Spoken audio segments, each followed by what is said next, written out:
This topic of this session will be clean and green energy phenomena global. ये that we will discuss and इसमें जो subject हैं वो relevant speaker उसके बारे में बोलेंगे. मैं थोड़ा सा बता दूं जो स्पीकर्स हैं. Session here will be Shri NC Bansal ji. He is a managing director of Puna One hydroelectric power project in Bhutan, and he was SJVN के में executive director थे. SJVN is a company who is running one of the biggest hydro power plant, 1,500 megawatt, and they have a thermal power plant also. And he has altogether 39 years of experience. So I would like Mr. Bansal to please take the place. Another speaker is Mr. Chintan Sai is on the way. Okay. Oh, sir, please.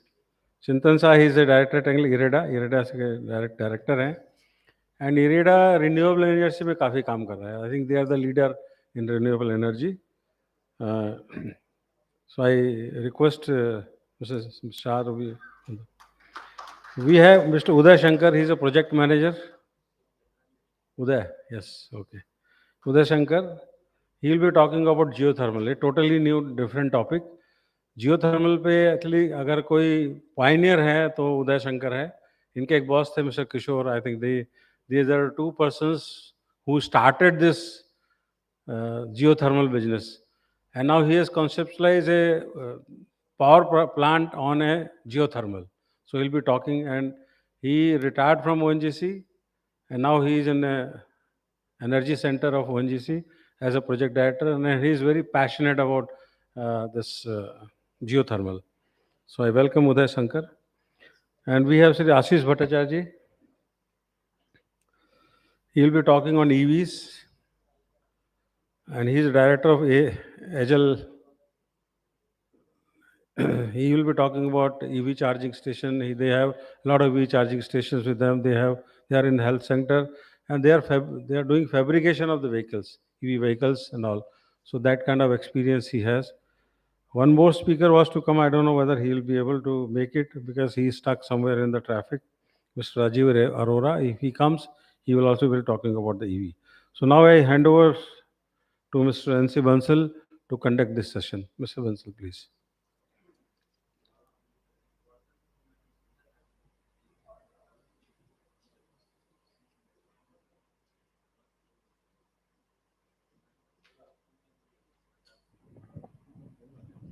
Good afternoon, everybody. I am NC Bansal, and I am joined by with me Mr. Chintan Shah, Director Technical from IREDA, and also Mr. Uday Shankarji, Project Manager Geothermal from ONGC, and the gentleman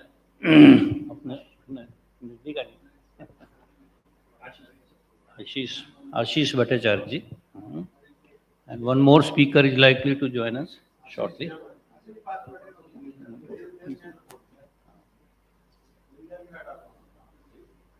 So we have a very difficult session after the lunch break. Everyone wants to sleep. So we have difficult job. So I will start, of course, as a chair, I have to start at the end, but I will start with a small presentation about the electric vehicles. This topic of this session is green and clean energy phenomena global. And in this green and clean energy, electric vehicles has become a very important tool, and a lot of emphasis is being given by government of India as well as Delhi government also.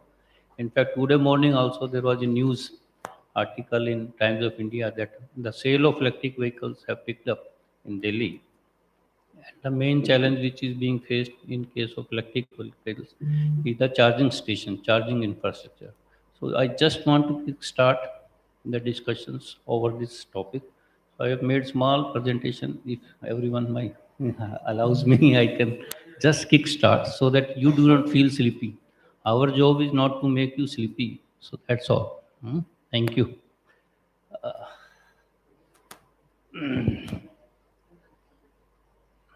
Hello. Yes.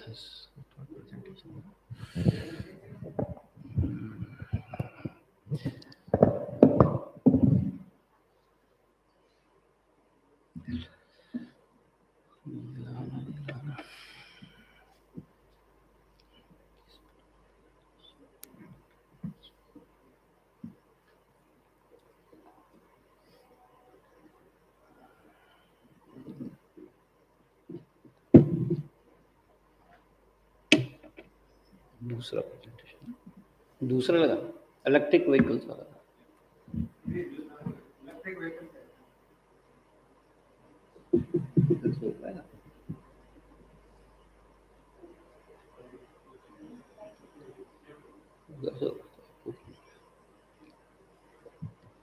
Yes. So just want to make a small presentation on the electric vehicles. Next page, please. आप उधर से कर पाए, इधर से नहीं हो रहा है। ये तो विजुअल ही नहीं हो रहा। तो थोड़ा सा पढ़ ही नहीं पा रहे sir.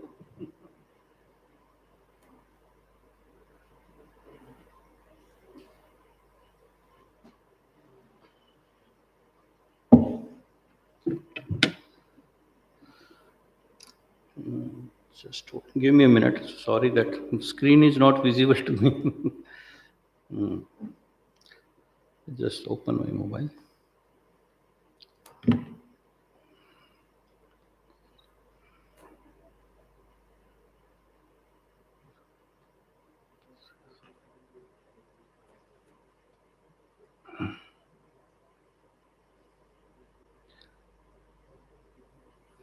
As all of us know that an electric vehicle is a vehicle that uses one or more electric motors. In electric vehicles, we use electric motors for propulsions, this power can be generated with electricity from extravehicular sources, or it can be powered by a autonomous by batteries also. Nowadays, battery operated vehicles are quite common, and these batteries may be charged by using solar panels or by converting fuel to electricity.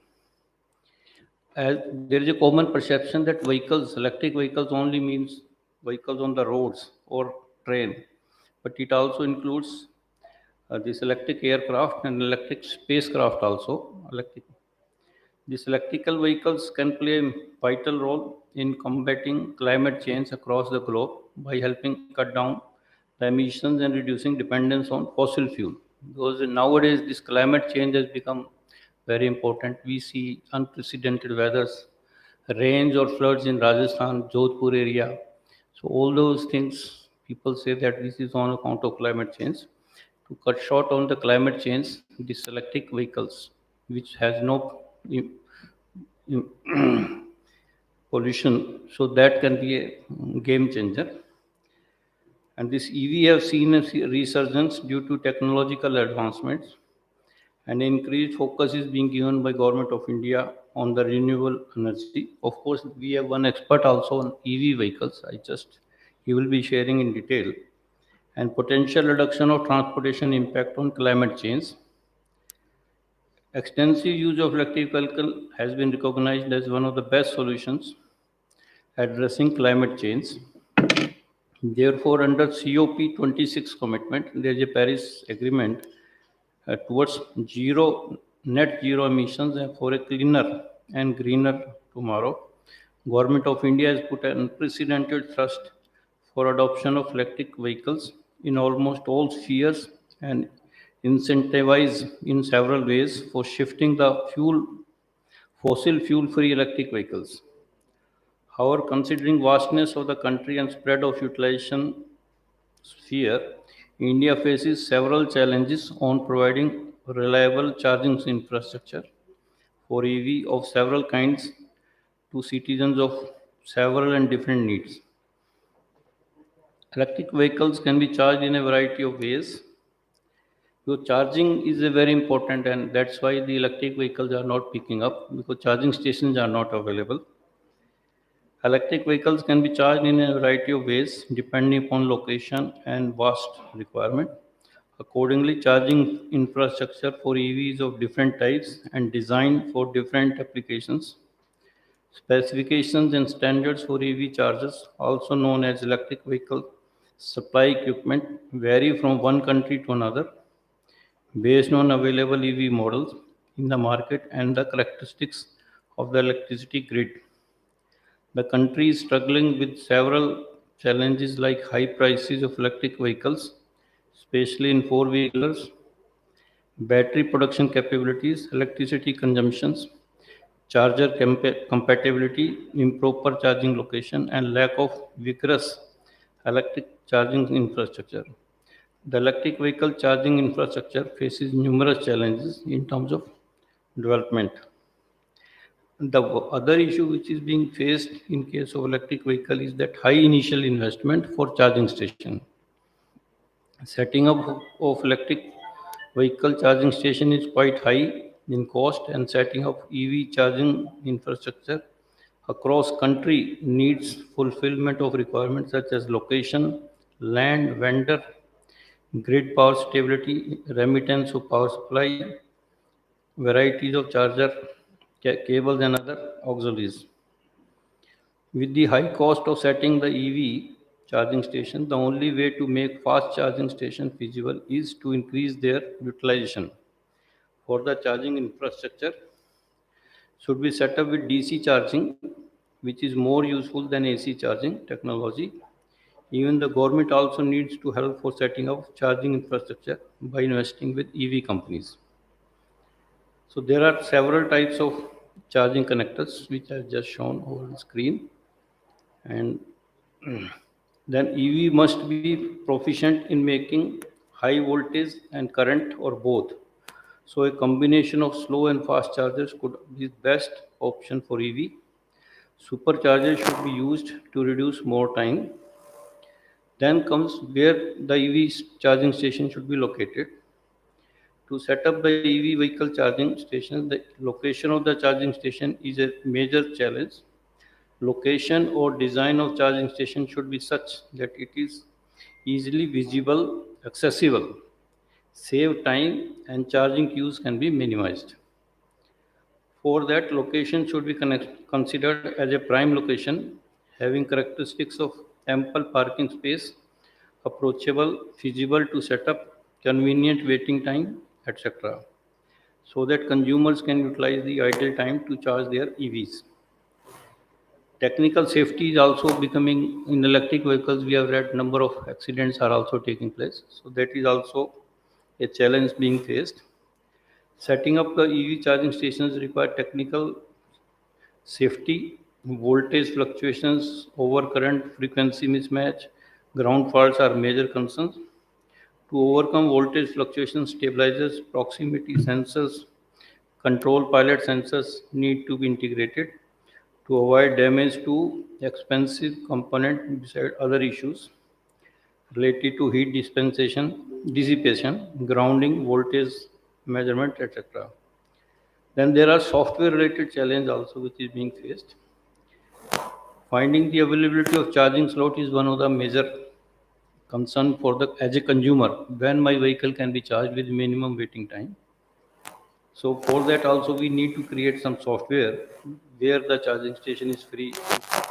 Then policy decision and initiative of the government for expansion and establishment of public electric vehicle charging infrastructure across the nation.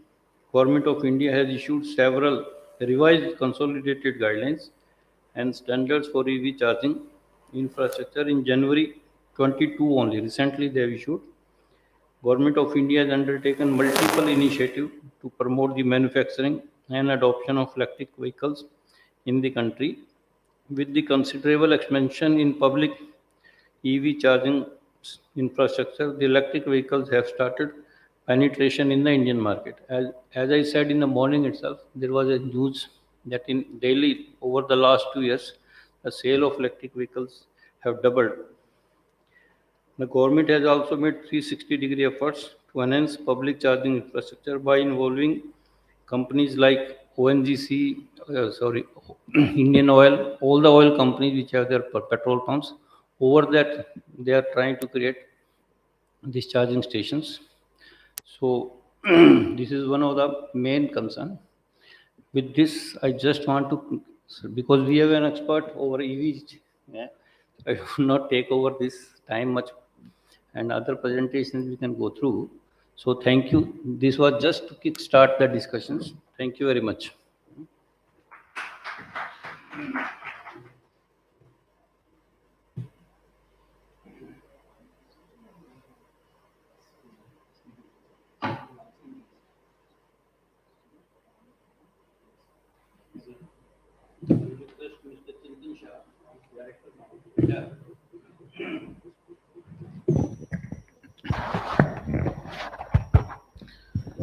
Good afternoon, everyone. I don't have a presentation, and I know this is one of the toughest session, which is post lunch. So I think let me make it a little bit of interactive and more of knowledge oriented. I'll start from very ended in terms of e-vehicles and all. See, e-vehicles is going to be a phenomena across the world, including India, both in terms of commercial as well as personal. But there are challenges in e-mobility, particularly when you're implementing it. One of them is definitely charging. And I just, people who are not from the power sector, I can just tell you one thing. Suppose if you are a e-vehicle owner and you want to charge your e-vehicle at your home, the current it draws is 6 times the current drawn by a refrigerator at that point of time. Now that means your entire distribution grid has to be redesigned. What will happen is when you are going to charge any e-vehicles, which most of the people might do, personal vehicle in the night or during the daytime in the offices, that time the current is drawn something like 6 times your refrigerator, just to give you an example, just to give you a ballpark. So that's the type of redesigning of the distribution grid has to happen while putting up the infra in place. So that's one part of it, and we'll have to see that that amount of resilience has to be created in the grid itself. Now you might actually have battery banks to manage this show, but this is a hard reality. The same applies to fast chargers also and supercapacitors also, which will come in commercial vehicles. So this is something which is happening across the world. There's a lot of research happening in terms of design, how to essentially design a smart grid, and how can you essentially get the distributed generation of electricity which is getting created through rooftop solar and use it for e-vehicle charging. Because at the end of the day, if you're going to replace fossil fuel with coal, it's not good, because the grid actually happens 70% or more of fossil fuel, which is oil and gas and coal. So we're drawing more electricity, actually we're drawing coal. That is not the purpose of e-vehicle. Ultimately, e-vehicles also needs to be charged from renewables. So huge amount of planning is required, which across the world, every government is doing it. There's another set of issue which is in terms of uniform chargers. You know, if you have mobile phones, you have an iPhone, you have a Samsung, you don't have the same charger for both. Same issue is there in vehicles. Every vehicle has got its own standards of charging. So this is something, a standardization on the charging also needs to be in place so that one can use one particular charging point to charge any vehicles. These are open questions which would get addressed in the future. But this particular discussion is about green. Now, is green important? Is green going to happen? One thing is for sure, the future is green. And this is for a variety of reasons. In the last 2 to 3 years, we realized one thing: supply chain holds the key.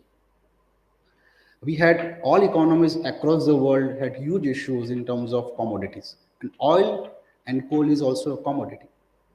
This commodity was not able to transport from one place to another place because of COVID restrictions, because of which huge amount of economies are still facing problems. And because of higher commodity prices, your end product also becomes more expensive. We are now standing at most likely going to be a global recession next year because the prices have gone so high that it's just not affordable. And the prices is too low, it's not profitable. So these are the issues that the world at large has faced in the last 2 years. And one answer to this is shifting to green economy. The reason is very simple: renewables are available within your country, within your boundaries, so that it can essentially contain the impacts that the economy might have. India, as you all know, we are a net importer as far as fossil fuel is concerned. We import a lot of oil, gas, and also to some extent coal also. So one also has to, when you have an economic growth on one side, and you also would like to control your energy prices on the other side. It's important that we start harnessing our own sources, which is green. And that is the fact across the world. It's just not happening in India. Climate change has been a push from last 20 years, but the current push that has come is because of higher commodity prices. Now, as simple as that, with oil prices more than $100 and coal prices hovering to almost double the rate, almost every renewables is viable today because the other commodity prices have gone up. And it is also more or less a fact in the world that the world at large can maybe able to absorb $100 a barrel for oil. Anything beyond that, the demand crashes. Anything below that, there's a huge amount of inflation. So this is something, a number that has been accepted in the last 2 years by the world at large. So we now know what's the long-term view. We know that $100 a barrel is something that is affordable or that is acceptable by the people at large. And with $100 a barrel, almost every renewables is viable. With the prices of renewables, if you take it $100 a barrel, it's something in the range of 3 rupees, 3 rupees 25 paisa per unit of electricity. While renewables available today is in a sub 3 rupees. That means viable on its own. Now the question is, can we move to this green economy? We have a target of 500 gigawatt. That's what the government wants by 2030. And we'd like to go carbon neutral by 2070. Now the question is, can India as a country deliver? I think everybody has a role to play. And there are three major ingredients in delivering this goal. One is you need to have resources in place. That means wherever solar, wherever wind, wherever hydro, or wherever biomass, wherever it's available, that needs to be mapped very extensively. Laws regarding land availability for those areas needs to be also looked into. Unless you cannot, if you can't do that, you cannot put up projects. The second is supply chain. Today, at least in the last, now that India is now getting into manufacturing of solar, otherwise your entire dependency on solar was import from neighboring countries. Again, this import created a problem because there were again supply chain issues, shipping issues and all. That means the second part is supply chain. India is poised today to capture this supply chain. We have good engineering background, we have a good industry background, and we have a huge demand. So the supply chain needs to be in place. Be it wind turbine manufacturing, be it solar manufacturing, be it hydro manufacturing, anything. We require huge amount of manufacturing activity to happen in India. And the third thing is execution challenges. These three things, if handled, I think 500 gigawatts is not a problem at all. And these three things where I think every stakeholder has a role to play. I come from the financing background. IRIDA is a bank. It's a non-bank finance company. Even NBFCs cannot chip in before these three things are there. Financing always comes later. So these three things, something everybody needs to look into. And I think everybody here and everybody in India has a role to play in this entire trajectory to go to 500 gigawatt. It can be an MSME also because you require component manufacturing. You require, if you're a real estate player, then you require land resources in place. If you are a transmission person, you have to transmission assets in place. So everybody has a role to play and you need to carve your own role. Where do you think you can fit in? And I think this is something which is going to happen, whether we like it or not. 2030, 500 gigawatt doesn't happen, it will happen by 2032. It hardly matters. And way future is going to be renewables only. E-vehicle is a sub-part of it. Larger perspective is the renewables. You also have a fair amount of activity happening on green fuels, which is bioethanol and compressed biogas. Compressed biogas will replace natural gas requirement. And bioethanol from sugar as well as damaged food grain would also replace biodiesel or petrol that you use it. So everything is now geared up to become Atmanirbhar, to become self-sufficient. And I think everybody has a role again over here also. Last but not the least, the major emphasis in the future is going to be on green hydrogen. And just to give you a perspective, today India has a total power generating capacity of something like 350 gigawatt, which is like 50,000 megawatts. And it only essentially touches the 16% of the energy basket, which is electricity. There's a 84% energy basket which is not touched by electricity, which is oil, coal, biomass and all. Hydrogen would actually get into that particular frame. So if one was to look at hydrogen in the future, which is bound to happen by 2040, 2050.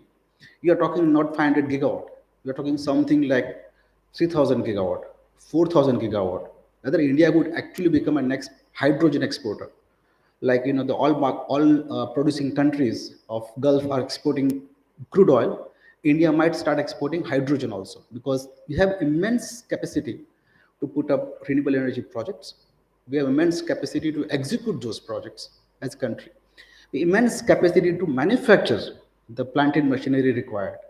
So we are having all the recipe available to take on the world at large. And this, at least we feel, it's bound to happen. It's a matter of time. Thank you.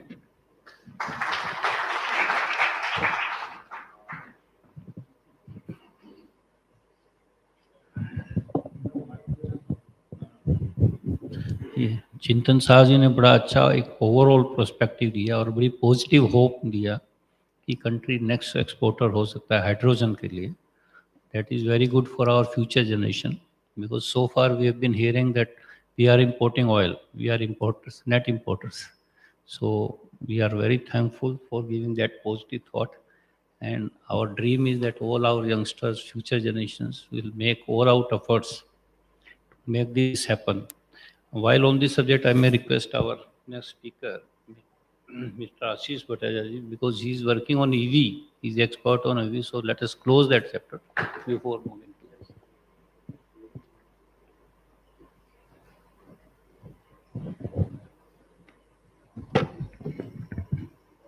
First of all, I am thankful to Dindyalji and Mahavarji for giving me this opportunity. Thanks to this august audience and the guest sitting in the dais. My 80% of work has been done by Bansalji and Chintan Shahji. They have already spoke most of the things. So the thing is, as Chintan Shah sir said, there are few problems with the grid. I will not go with the problem areas, but I go with the benefits of this EV. If you see this EV and the changing in technology, presently we are using AVs. As sir said, there could be one charger, but the challenge with the one charger would be every OEM is manufacturing different battery set.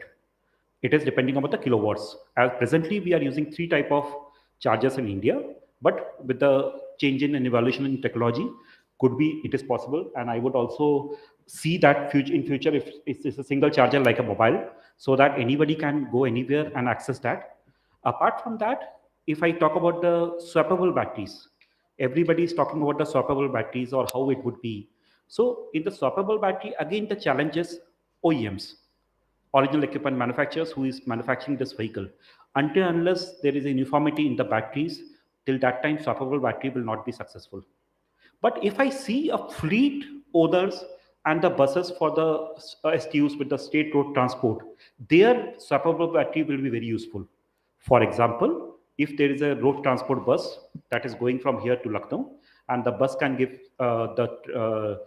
kilometer, transit kilometer would be approximately 600 kilometers.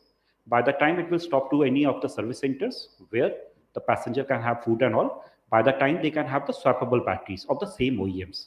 That is very much possible. This will increase the acceptability of the vehicle. Apart from that, now we see some of the evaluation in the batteries also, like hypercharging. Hypercharging is basically in that you can draw up to 500 kilowatt of power. That means the lead time which is required to charge a vehicle will be drastically low. At this moment, if I talk about any of the vehicle which is available in India, like Tata Nexon, MG, ZS, whatever it is, it takes 2 to 3 hours, but with the hypercharger, it will be approximately half an hour. And if you see the Indian scenario, as sir said, there is an issue with the grid that everybody has to sort it out. But a normal passenger like me, like you, we mostly rely on charging this vehicle overnight at house. And after that, we'll be using this EV charging station only for the top up. Top up in the sense, when I see a battery is left out for 20%, I'll go for a top up for 20 more percent and then go on. This charging station infrastructure will be required majorly for the commercial vehicles. Then we talk about this fuel cell EVs. That is, sir rightly said regarding the hydrogen, and I completely agree with you that the export of hydrogen is possible, that we all can make it possible because we have abundant availability in India. But if I talk about Mirai, we were talking about the Mirai. Gadkari ji has launched that. He has gone in that vehicle. So if you see the fuel cells EV vehicles, there is a challenge in that. The biggest challenge is availability of the stations.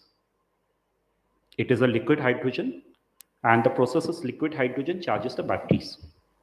So the biggest challenge would be the availability of the stations.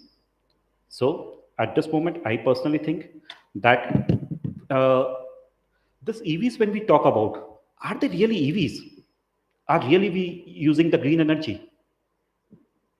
I have a question in that, because if I see 54.8% of our energy is coming from the fossil fuels, that is 50% is coming from the fossil fuel. How can it be EV? As sir said, 2070 is the target where we can come into the green energy and have to come into that. So at least this fossil fuel can be eradicated. But if you see the Western countries like US and all, they are using 72% of the fossil fuel. And they are not agreeing to any of the agreement also, Paris Agreement also. So this is hypocrisy. But still, we are not targeting on that. We should target on our country. And let's hope so by 2070, we should have a net zero target. Thank you so much.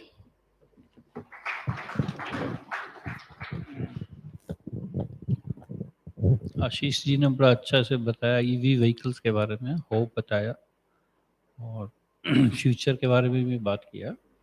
मैं I request mister Uday Shankar ji to give it on discussions on geothermal energy, its challenges and opportunities. Thank you, sir.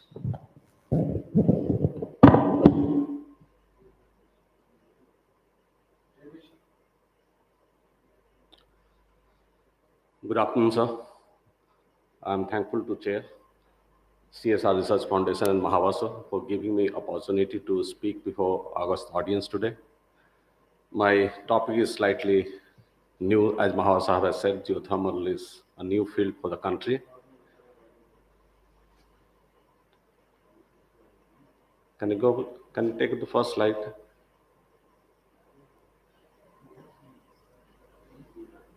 Yeah. So I'll be talking about geothermal energy, its challenges and opportunity. I'll giving some example globally, and I'll be giving details of what ONGC Energy Center, which is a trust set up by ONGC, is doing in this field. It is a maiden such venture in the country that we are trying to have. It has got its tremendous challenges, but at the same time, it throws open a lot of opportunity, which after 10 minutes you realize what is the potential it has for the country. It has got many dimensions, many dimensions. So I'll be covering all these things. The two pictures you see on the right is the Puga geothermal field lying in east of Ladakh. It is 175 kilometers from Leh, 60 kilometers from the China border. This field was discovered by GSI 50 years back. On the left, you see a well drilled by GSI, the wellhead. In the center portion, you might be seeing the hazy picture, that is steam coming out. In the March 2021, we have taken this snap. Still, deafening sound is coming once the steam comes out from that area. 6th of March 2021, the ambient temperature, middle of day was minus 10 degrees Celsius. But the steam is coming from that field and it condenses, it changes to ice you can see around this thing, around the well. And the wind, you can also predict the wind direction. All the ice formation has been in the particular direction, particular side of the well. So constantly cold wind blows there, that area. So that is the daytime temperature, minus 10 degrees Celsius, quite sunny. During nighttime temperature goes to minus 20 degrees Celsius. Altitude is 4,440 meters. It is height is midway of Mount Everest. Difficult terrain. So that's why I say it is a challenging assignment. But difficulties are surmountable. Next slide, please. ONGC Energy Center is a trust set up by ONGC in 2005. ONGC Energy Center takes up only R&D project beyond hydrocarbon. ONGC is concentrating on hydrocarbon. Mandate has been given to OEC to take up research and development project and start from the lab, take it to demonstration stage, and give it back to ONGC for commercialization. So this is the 6th vertical that OEC is presently working on. Hydrogen has been talked. Hydrogen we are working on through thermochemical route. 17 patents have been obtained by this thing. We are working in collaboration with Institute of Chemical Technology, IIT Delhi, and CSIR lab in IIP Dehradun. 3 labs are working on hydrogen projects. We have had a lab scale plant in hydrogen, 25 liter per hour. Now we are going for 12 metric ton per hour plant through thermochemical route. What industry right now is available is water electrolysis. So we are not going through that route. We are going through thermochemical reaction method. So that is a different route. And so is the uranium project also. I'm not supposed to talk about many of these things, but we have got a significant find of uranium by Energy Center. So this is the way biotechnology we are working in Bokaro CBM project. We are converting through biotech process coal to methane gas. Normal methane generation takes lakhs of years, billions of years to convert this, to get the methane gas. This biotech process, it will take around a month time only to convert this thing, coal seam to methane in situ conditions. So we have tried 6 wells. The production has gone up by 50% once this process was tried. Our competitor have asked for this technology now. We are trying in our adjacent field in Bokaro. So same technology they have approached us, we are giving them. So this is the brief introduction about OEC. Then I'll come to geothermal afterwards. Next slide, please. So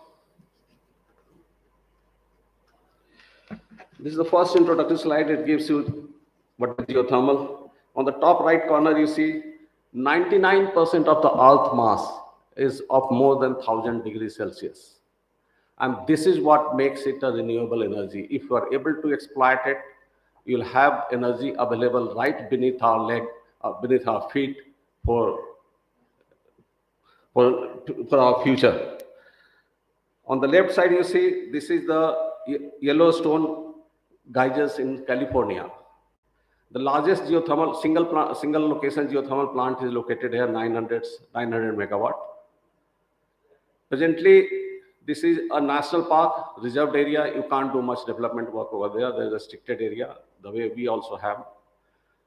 But there's another dimension of this project.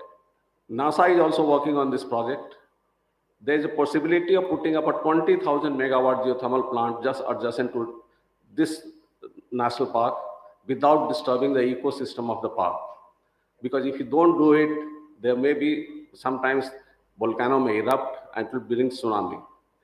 So again, a lot of debate is going on to allow geothermal development in that area or not.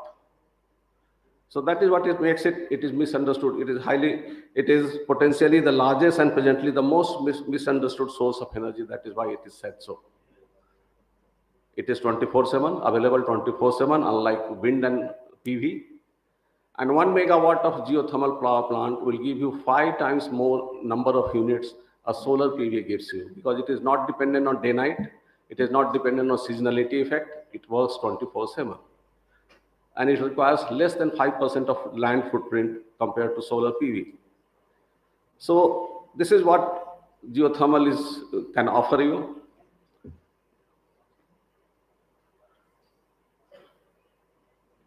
Next one, please. Let us go to basics.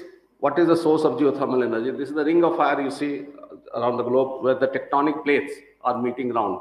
So those are the places where geothermal energy can be found abundantly. In India, you can see the map of India on the top, Ladakh area, right India to China border. India to China, you must have heard Manikaran, you might have seen it, Tapovan, Badrinath, Kedarnath. If you go to Arunachal Pradesh, there are a number of these things. In Uttarakhand also, we have number of geothermal. India is not seen. No, India is there. I'll just show you where. On the left side, on the extreme left side.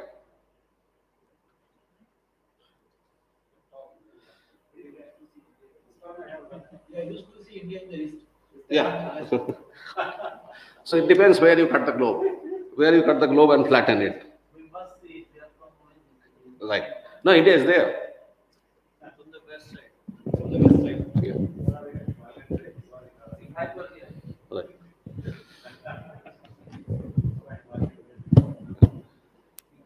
I'll talk about China, which they have developed a field. I'll come later about that part. So these are the area where you can find.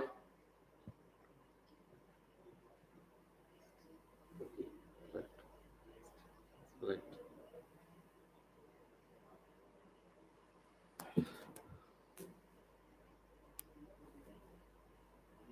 Basically, there are 3-4 different sources of why you get geothermal. It is because of tectonic plate movements.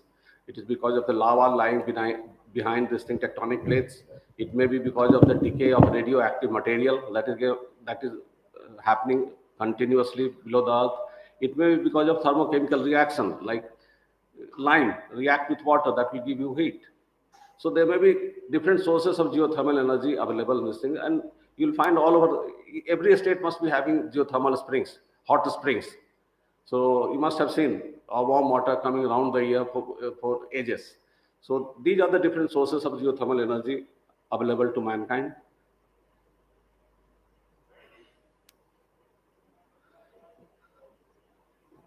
So depending on the temperature that you are going to get this hot water, you can have a different types of electrical thermal cycle, which will give you either you can get electricity. If temperature lower, you can use it directly as a heat energy, either for AC, refrigeration, house space heating, fish farming, or there are a number of applications.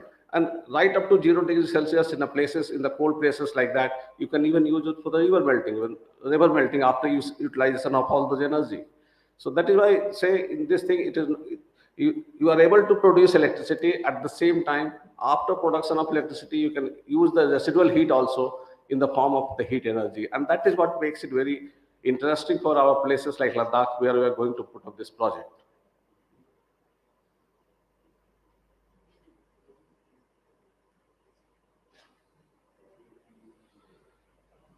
Yeah, this is a field just like a typical ONGC operations. It requires empty survey just to do the resistivity map of the ground level. And that resistivity mapping that gives you indication of temperature. So that is the way we try to find out whether potential exists down below or not, depending on the surface manifestation of geothermal springs on the surface. After that, you have to do the confirmatory test by drilling the well. And once you drill the well, after drilling, you produce hot water. And hot water comes like Ladakh, we are anticipating a temperature of 200 degree plus just at with 1 kilometer to 2 kilometer depth range. So at a high pressure and high temperature, once this water comes out, it will be thrown to separator, just like crude oil is sent to the separator. And in the separator, we separate water and steam. Steam goes to the steam turbine, water goes back to the earth for a recycle mode. So earth acts like a boiler, but without any fossil fuel burning, you get the heat continuously 24/7.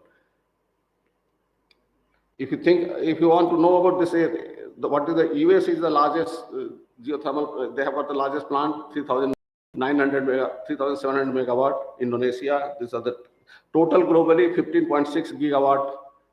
It is very small pie in the renewable energy. It is less than 1% of the total renewable energy. Geothermal is but very small pie, but it has a potential.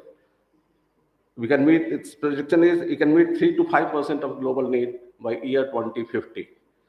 And there is a lot of work is going on. I'll tell you.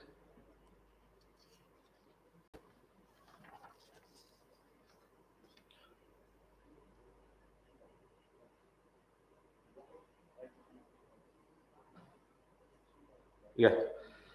So this is the superiority of geothermal power, the highest capacity utilization factor. Geothermal has got 84% compared to all solar PV. You can see this is far less.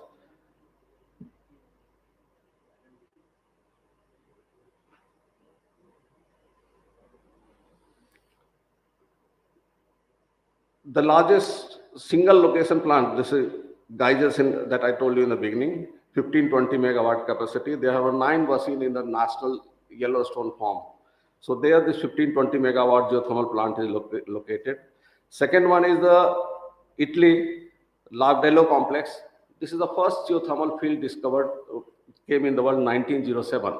They started with 250 kilowatt geothermal power plant in 1907. Now today it is producing continuously, and today the plant has gone up to more than 700 megawatt. So that is why this is one example where you say this is a renewable energy, and that is what the potential. If you utilize this thing optimally, it can serve you for generations.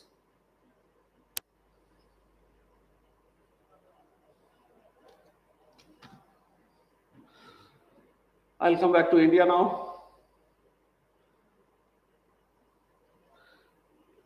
Geological Survey of India is mother organization of many PSU, 200-year-old organization. So they have started this work mapping all the geothermal resources in the country way back in 1970. They have mapped 350 geothermal fields that is lying in 7 basins. So that is mapped here. The best one happens to be, the highest potential happens to be that of Puga. But unfortunately, though the drilling started in 1973 by GSI, completed in 1989, they could go only up to 384 meter. They drilled 34 meter with whatever technology they had at that point of time. The first 11 wells were drilled by, you won't believe it, 1856 vintage drilling rig they have taken there. 120 years old drilling rig with local spare parts manufactured by Jugaad process. They were able to drill that point of time in Ladakh 11 wells up to depth of 110 meter, and temperature was very, very high. 60 meter depth, sir, the temperature was 130 degrees Celsius. The thermal gradient is too high. They could not go beyond, I told you, 384 meter. That is the deepest well they did in 1989. But initial first attempt, they could not go beyond 100 meter because the temperature, they didn't have the proper BOP, they didn't have a proper wellhead, but still they ventured out and they tried. MNRE has estimated total potential in India so far based on the surface study. Based on, again, I'm telling you, based on the surface study of the temperature, the 10 gigawatt of the power generation potential.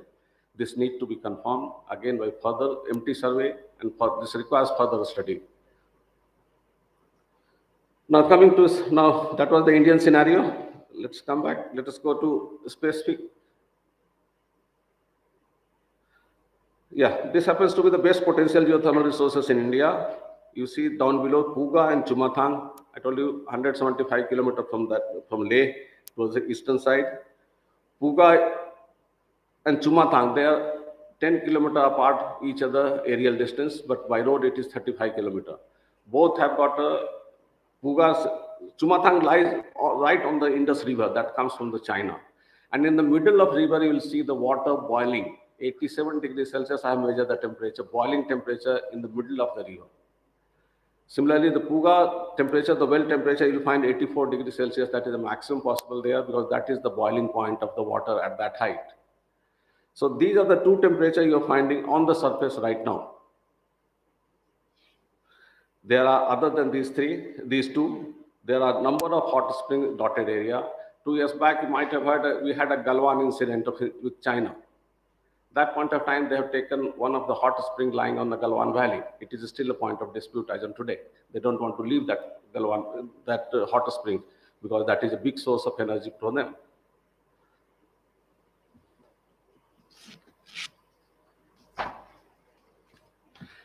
Yeah. This is what GSI has done. I'll just summarize this thing. This is the Puga Nala you see in the top.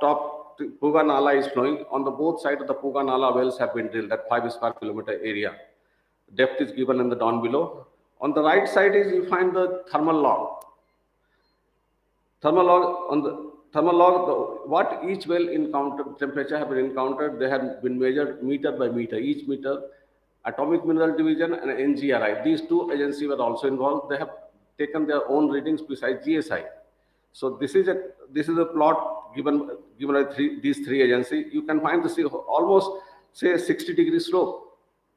The normal gradient you see on the left side of the graph, you see in the green line, that is the normal thermal gradient you are likely to encounter if you drill anywhere in the earth, 30 degrees Celsius per kilometer. And here you find 130 degrees Celsius at 60 meter.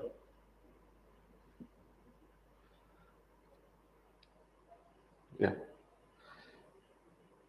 After GSI, once they discovered this field in last 30 years, so after 89, a number of attempts have been made to commercialize and exploit this geothermal energy by government agency as well as private agency. J&K government has invited a tender. It was after 2 years of work, it was awarded to a private company, but they had a very good lucrative power PPA, 17 rupees per unit PPA was already signed, but they didn't take up the project further they didn't start even the project after a while. They forfeited the EMD. DRDO, they have also tried.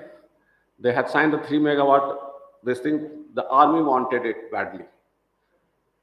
I have met IOC head over there in Ladakh. A big amount of money is being spent. I won't disclose it, for just keeping army warm because there's no other alternative. It is a cold desert. So they have got a kerosene Bukhari on which the kerosene drops drip by drip and provides heat to army people so that they can survive in this particular house climate. So this is the situation they are facing, the area is facing. So DRDO wanted this project. 3 megawatt MOU signed with local authority. They drilled 2 wells, 100 meter, faced a blowout. They couldn't take it further and they abandoned this project. So now, once ONGC Energy Center is a recent development, so Energy Center has taken up this thing. And since it is our business to drill wells, ONGC has drilled 12,000 wells up to 6 kilometer, around 6 kilometer, both onshore and offshore. So this falls in there's a synergy. There's a synergy of operation of ONGC and this thing. Philippines and Indonesia, the national oil company, they take up geothermal project. It's not by a separate company. US is another example. They are private entity. It is left to private people to develop this thing area. So this is the MOU we have signed last year with Honorable Lieutenant Governor is there in the center. So MOU was signed last year in the month of February. And we have got the three phases will be taking up this project. For Puga and Chumathang, these two fields have been awarded to ONGC Energy Center for take up pilot and demonstration stage. ONGC Energy Center will be there for these 2 stages. And once the commerciality is established, then ONGC will step in. ONGC will back out because ONGC mandate is only up to demonstration stage.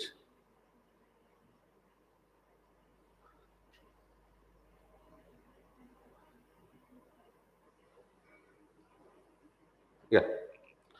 I talked about why ONGC or OEC. I told you there's a synergy of operation of ONGC, but the empty survey or drilling or reservoir modeling or production separation method is same. So that is why ONGC need to step in for this project and take it to the logical conclusion.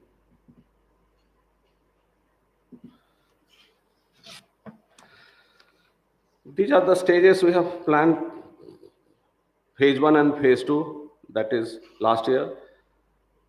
It is 12 weather months. We are right now at the pilot stage. We have set 12 fair weather month. It is ending in the month of October 2022.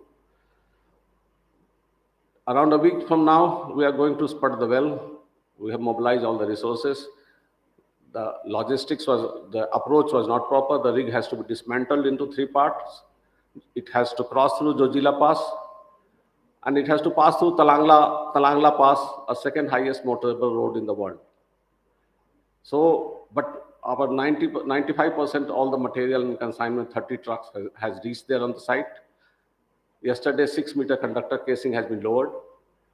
And after this thing, next week, we are going to spud the well for further drilling activity.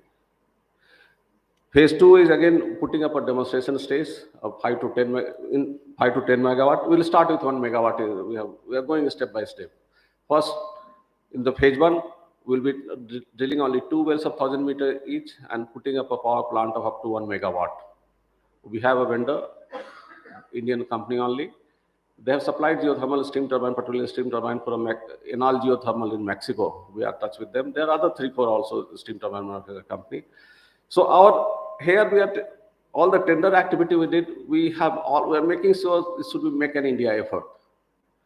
We had an easier option to bring one foreign partner, There are a number of countries they are available, but we wanted to do it ourselves and only take the help of the agencies where we lack it. So we have signed an MOU with ISOR Iceland, that is a Geological Survey of Iceland, a government entity, and they will provide us only the conceptualization part or design part of the geothermal aspect.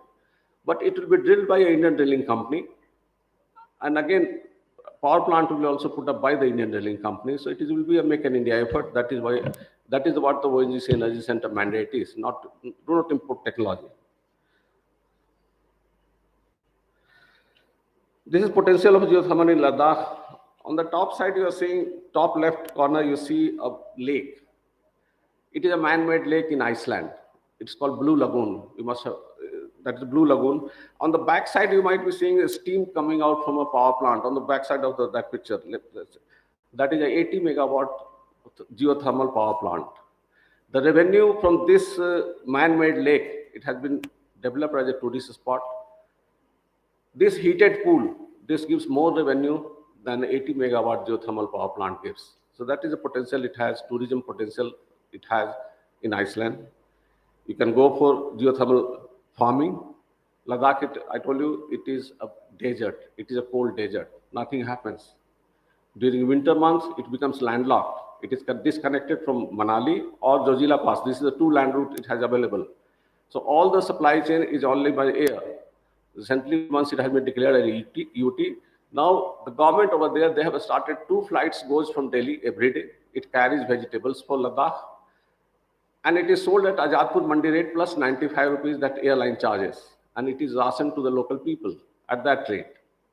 So that is how 3.5 lakhs people staying in Ladakh, they have to pay such amount to them. And that, but on the other hand, they can grow this vegetable in the geothermal greenhouses locally only. And that is why on the day when MOU was signed, the Honorable LG said, we want miles-long geothermal greenhouses in Ladakh. Secretary Defense R&D, he visited last year. He announced local villagers came. He went to Chumathang site. Local villagers approached, sir, हमें कुछ employment मिलना चाहिए. On the spot, he announced, Secretary Defense R&D, Dr. Sanjeev Reddy. He announced on the spot, you get us 10 acres of land. Director Dihar, that is a DRDO lab, he is there. He is based in Leh only. We will put up a geothermal greenhouse for you. You make a cooperative of local farmers. We'll handhold for 2-3 years, and then you run this geothermal 10-acre greenhouse. That is the first project he announced before coming geothermal project even. So that is the confidence our government of India has, our LG of Ladakh has on this project.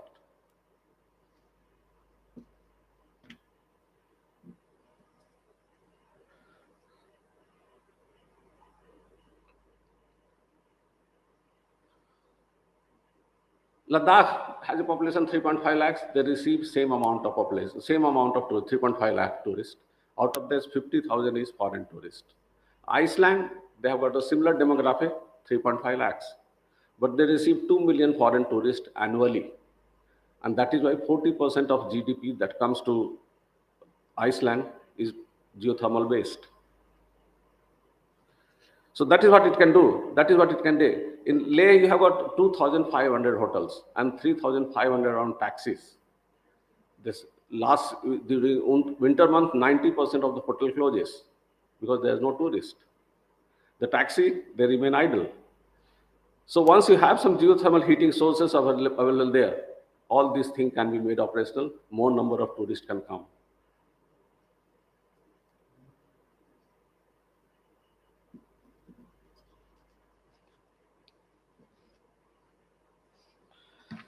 Similarly, you can have greenhouses, you can have flower ornamental plants, fruit, vegetable. Next.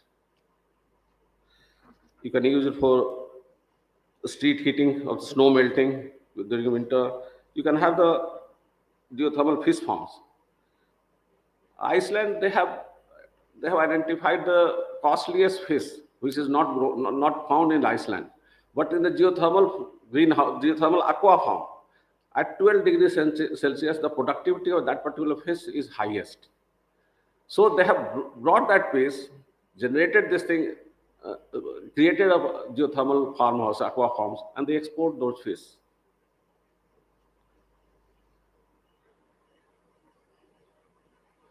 Next. Next. This is one particular application may be of interest to you, and that was what we are talking of. Phase 1 and phase 2 is pilot and demonstration phase. Once the commerciality is established, maybe next 4 or 5 years, technically it is feasible to bring this hot water after power generation from Chumathang to Leh, 150 kilometers from Leh. Delta T will be, temperature loss will be not more than 10 degrees Celsius. And that is downslope. The Indus River, the road is, Indus River flows from Chumathang to Leh. So again, it doesn't require a lot amount of pumping loads because it flows in downward direction. And all along the road, this 150, all the villages and all the army units, every 30-40 kilometers, you will find 10,000 army are staying there. Number of stations, army stations are there. They are stationed there before they move to, for acclimatization, before they move to Siachen or this thing, higher altitude area. So that is the base station, Leh and Chumathang area. So all those areas which are heated by kerosene Bukhari, they can be given this hot water, and hot water after space heating can go back to the Indus River, back to from where it has come. So we'll be not consuming any water from this in this process, but we'll be utilizing only the heat energy that is embedded into this. So this is possible. In the third phase, this can be thought of if proper. I'll tell you, in Iceland, 90% of the houses, they receive hot water beside the normal potable water they receive. So heating is by geothermal water only, 90% of all, including I'm talking of the villages.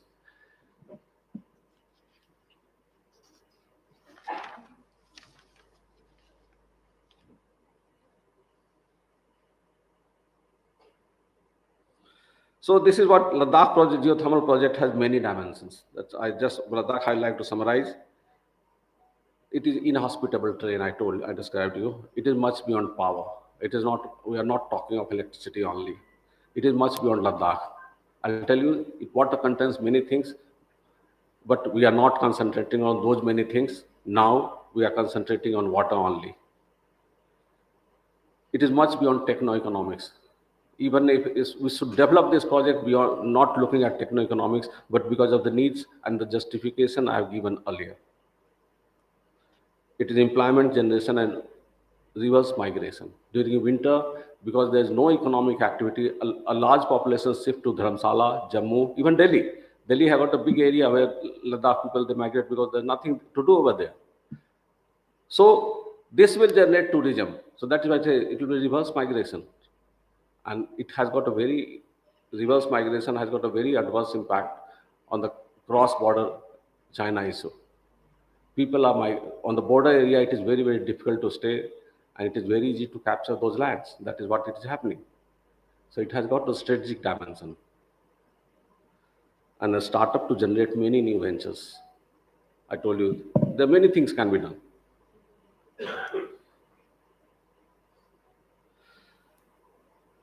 A specific example, Iceland. Again, I'll come back to my favorite country, which is 50 years back, Iceland was the poorest, bottom of the 55 European country, bottom of the poor in the whole European Union.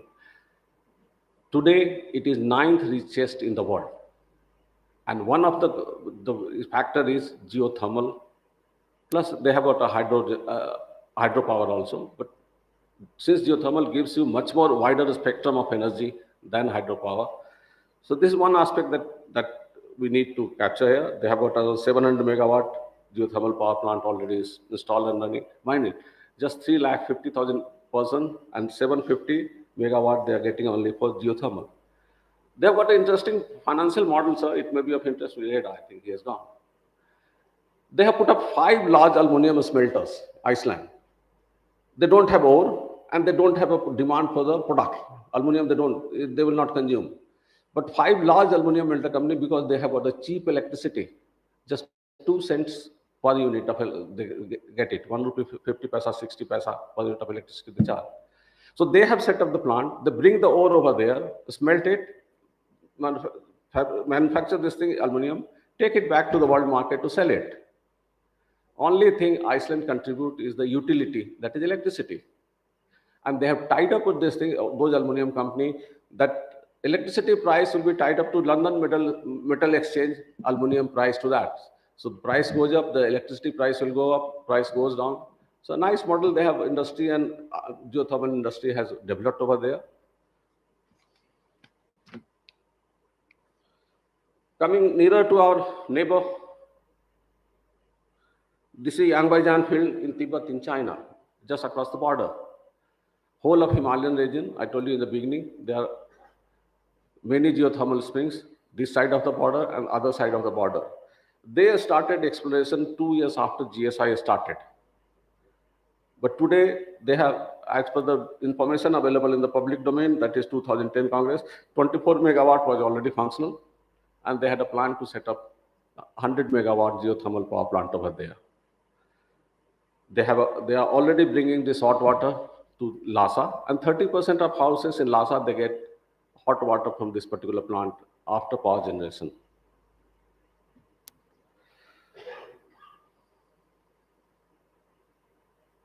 And one interesting fact, please go back to the previous slide, previous.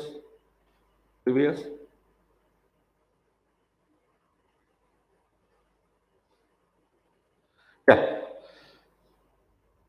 This is the field, this gives you some subsurface information also. Even DP, they were observers in way back in 1780, and the observer was same for India and China. They have funded also this project on both sides of the country. What they say, they are the twin, geothermally, geologically, both are twin field, similar finding, lithology is same. And since they have drilled these wells, already drilled these wells in China, that 150 to 165 degrees Celsius at 180 to 180 meter, we also found, we have drilled this area, this is the temperature we're finding. But if you go below 1850 meter, China has found it the temperature 329 degrees Celsius. This makes one of the best geothermal reservoir. Anything above 250 degrees Celsius is grade 1 geothermal reservoir is. That is what we're aiming to. Next year will be, this year after drilling 1000 meter, next year we plan to go for 2 kilometer, and that is our plan for development is. I think that is all I have for today. Thank you. Thanks a lot.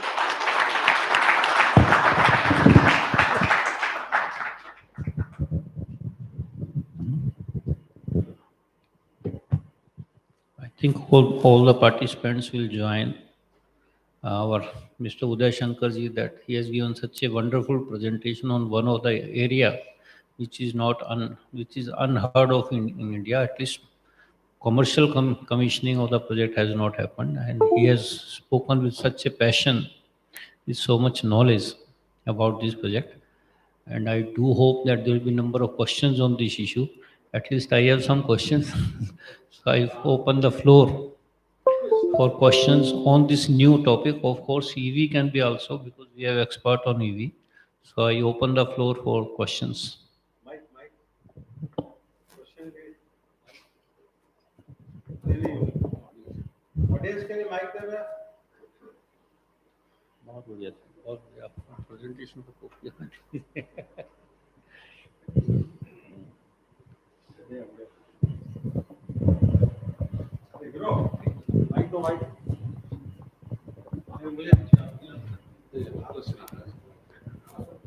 Hello, this is Kishore from CST, and my question is with Mr.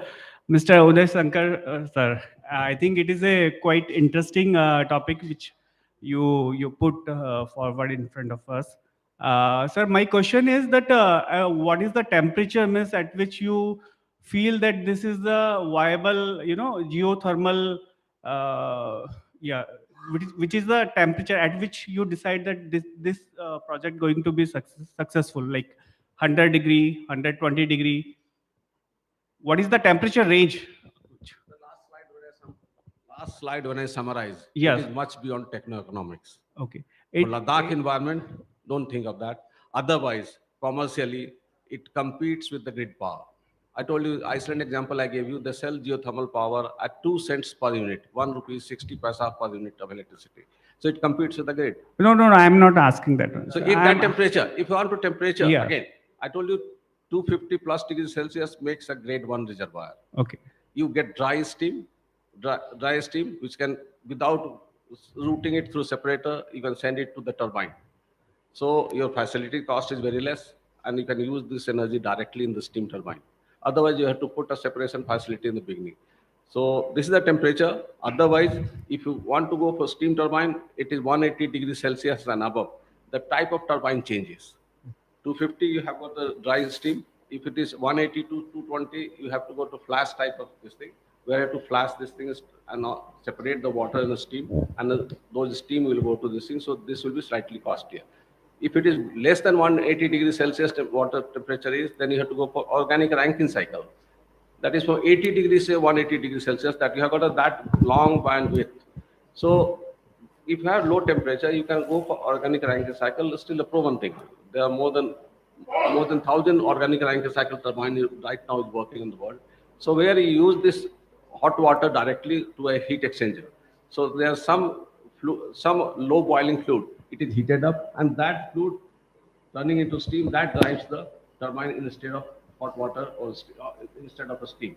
So if you have an option, if the water temperature is low, so you can go for organic Rankine cycle type. Right now CCL Manuguru in Andhra Pradesh, they are putting up, shortly they are going to put a 20 kilowatt device that will be utilizing 80 degrees Celsius water for organic Rankine cycle. So that is the spectrum you have. Any temperature, and Ladakh, even 0 degrees Celsius is a boon to you because ambient temperature is minus 20. Yes. Okay. Thank you, sir. I think. Mike, I would like to thank Shri Uday Shankarji from the ONGC. I just had one question, which was something of a more of a, I would say, into the naming of ONGC, that we would, with the green energy being there, and he shows the geothermal things of it, and Mr. Mahavar is there, the ex-director of ONGC with you, sir. Would you think the ONGC name changes now with something from an oil and gas? Would you say it is something, would be something else? Or would the ONGC name remain of the company that is there? No, ONGC, you might have heard, ONGC is coming up with a 10 gigawatt solar PV plant. Mr. Joshi is there. Right now he's present here, Mr. Joshi. Mr. Joshi, you can get in touch with him. So ONGC is diversifying to renewable also. So ONGC has got big plans to go in, remaining in hydrocarbon and taking up projects in renewable domain. So ONGC is an energy company. It's not an oil and gas company. So we are an energy company. So in energy, everything is coming. Whether it's a geothermal, it is wind power or solar power. Mr. Joshi is sitting here. I inaugurated a 102 megawatt wind power plant in Jaisalmer. So ONGC is coming up that way. So the vision of the company would be more into renewable now.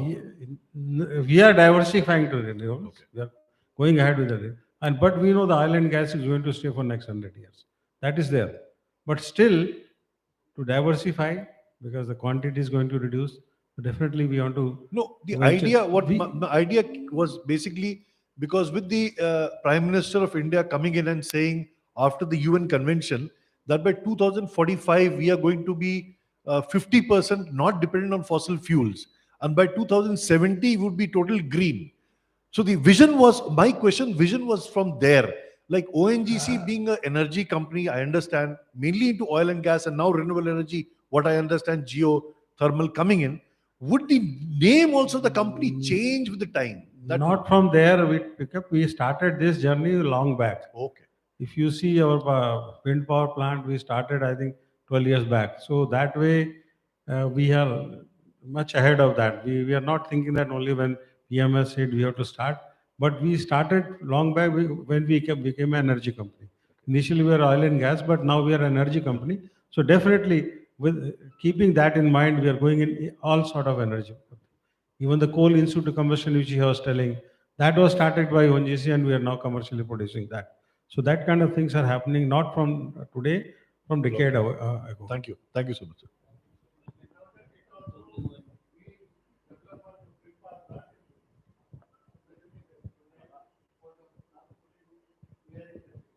I will supplement what Mahavaji said. Not only ONGC, all other PSUs, central PSU have been given to diversify. Even NTPC, which was made mainly for thermal, is now into hydro business also. And NHPC is also into thermal business. Similarly, my organization SJVN is also into thermal renewables energy. So it is becoming more and more competitive, and more players are coming into the market. So ONGC remains ONGC, but it diversifies into other areas. Yeah. Hello. Good afternoon, sir. Myself, Kumar Prabhakar from Directorate General of Hydrocarbons. Actually, I have a doubt regarding that EV from Ashish sir and all the distinguished personalities here. While we discuss about EV, I think we are skipping the manufacturing and disposal of lithium-ion batteries which are being used in electric vehicles. Particularly, this lithium extraction draws a lot of water, groundwater depletion is there, and also its disposal creates a lot of further environmental pollution. So are we not solving one problem and creating another problem for the future? I will request Mr. Ashish. I completely agree with you. But if you see HCV, hydrogen cell electric vehicle, and that it is directly powered with the hydrogen cells. There are something going on with the recycling of the batteries, but it will take more time for that. It is in the very nascent stage.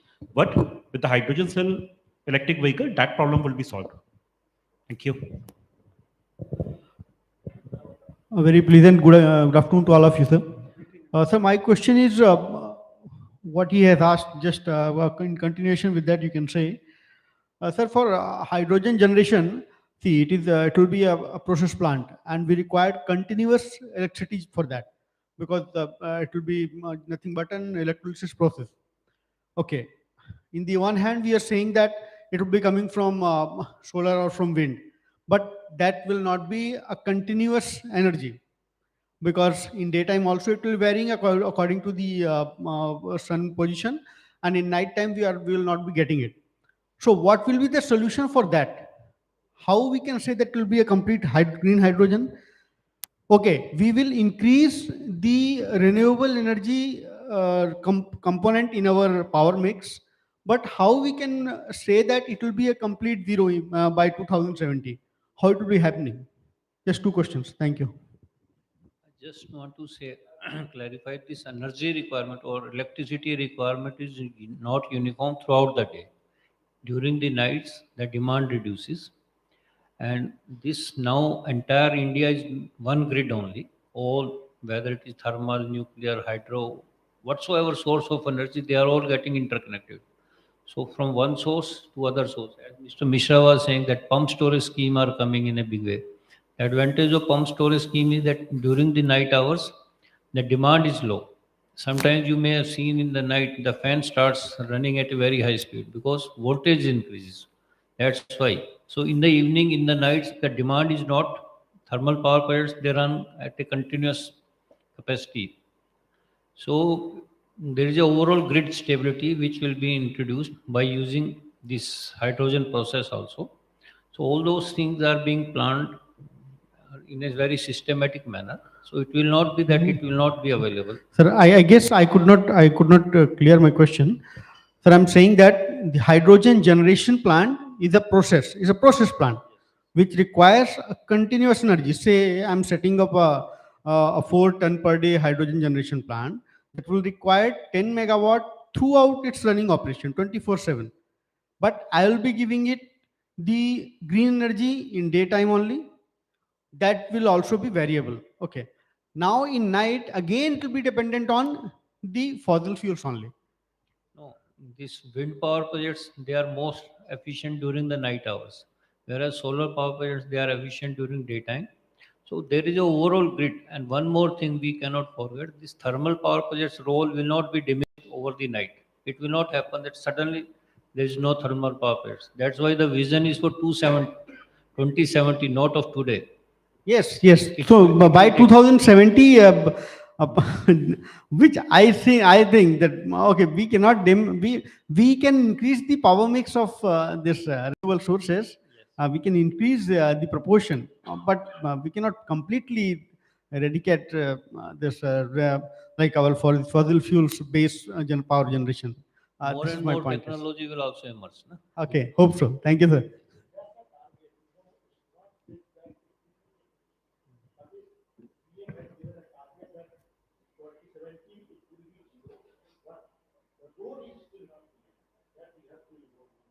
Yes, this is what I asked. Yes, this is what I asked.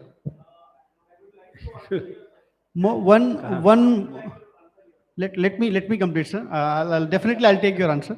One more thing, sir. One more thing. One more thing, sir.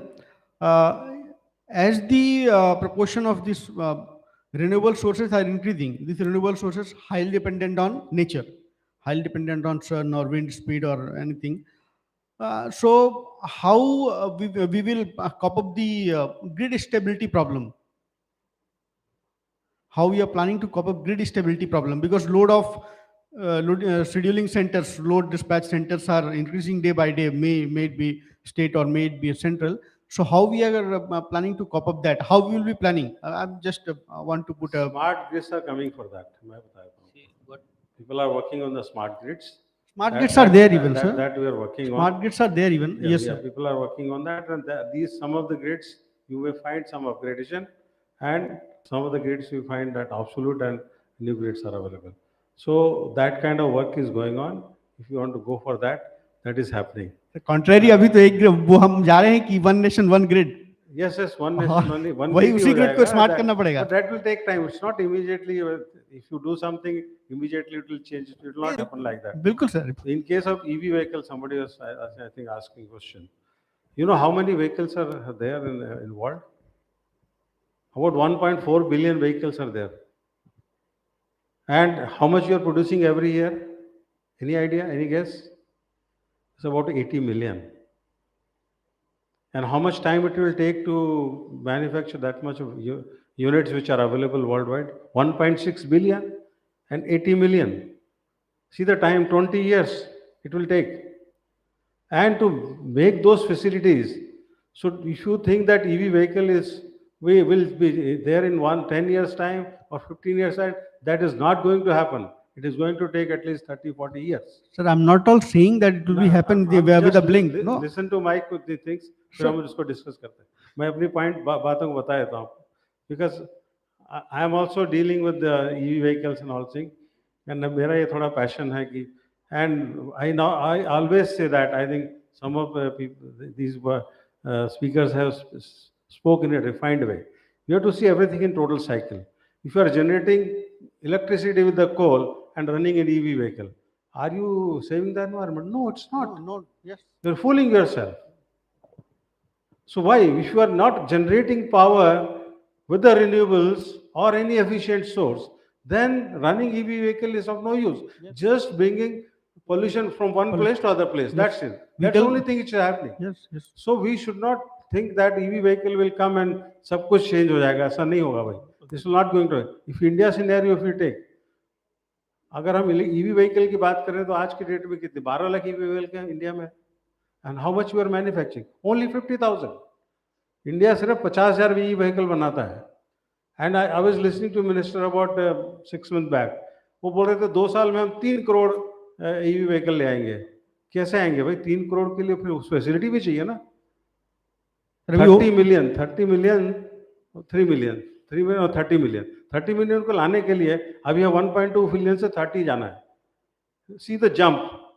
And manufacturing facility will not come in a day or two. Manufacturing will come. Facilities will come. It takes about 3 to 5 years, at least. वो technology लेके आना पड़ेगा आपको. Sir 3 to actually मेरा question भी यही है कि 3 से 5 साल ठीक है. आप बोल रहे हैं 3 से 5 साल क्या, बल्कि ये 2070 का विजन है. ठीक है, लेकिन उस डायरेक्शन में हम तो क्या प्लान कर रहे हैं? मैं आज की डिमांड की बात कर रहा हूँ. अभी जो हम बोलते हैं ना वो कैसे पूरा किया जाएगा, उसको बोलने से पहले थोड़ा सोचना भी पड़ेगा. हम सोचते हैं कि ईवी व्हीकल आ जाएगा सब कुछ बदल जाएगा, ऐसा नहीं होगा. And we are talking about decarbonisation. We are ये नहीं कह रहे कि ग्रीन हाइड्रोजन पूरे में आ जाएगा. No, green energy will be there. Green energy, clean energy and renewable energy will be there. That mix will be more. If you see the world statistics, world scenario in total, by 2050, at least 50% energy will be from renewable and 50% from this fossil fuel. Sir मैं renewable That is going to happen. Renewable के challenges की तो बात कर रहा हूँ, मैं वही but बात कर रहा हूँ कि challenges रिन्यूएबल तो हैं, आएंगे, हाँ। उसमें जो चैलेंजेस होंगे, grid stability will be a challenge, और आपका बार बार जो पावर फ्लक्चुएशन होंगे, बिल्कुल, बिकॉज आप कांस्टेंट पावर नहीं दे सकते आप उसके साथ, सोलर के साथ, जैसा भी तो बताया वो सब चैलेंजेस की बात ही मैं कर रहा हूँ. इसीलिए ग्रिड से कनेक्टिविटी बहुत इंपॉर्टेंट है. If you see the wind power, so she is sitting here, I have seen the graph. In the evening hours and night, it gives maximum power. Yes. The daytime it gives less power. Yes. So that things we have to integrate.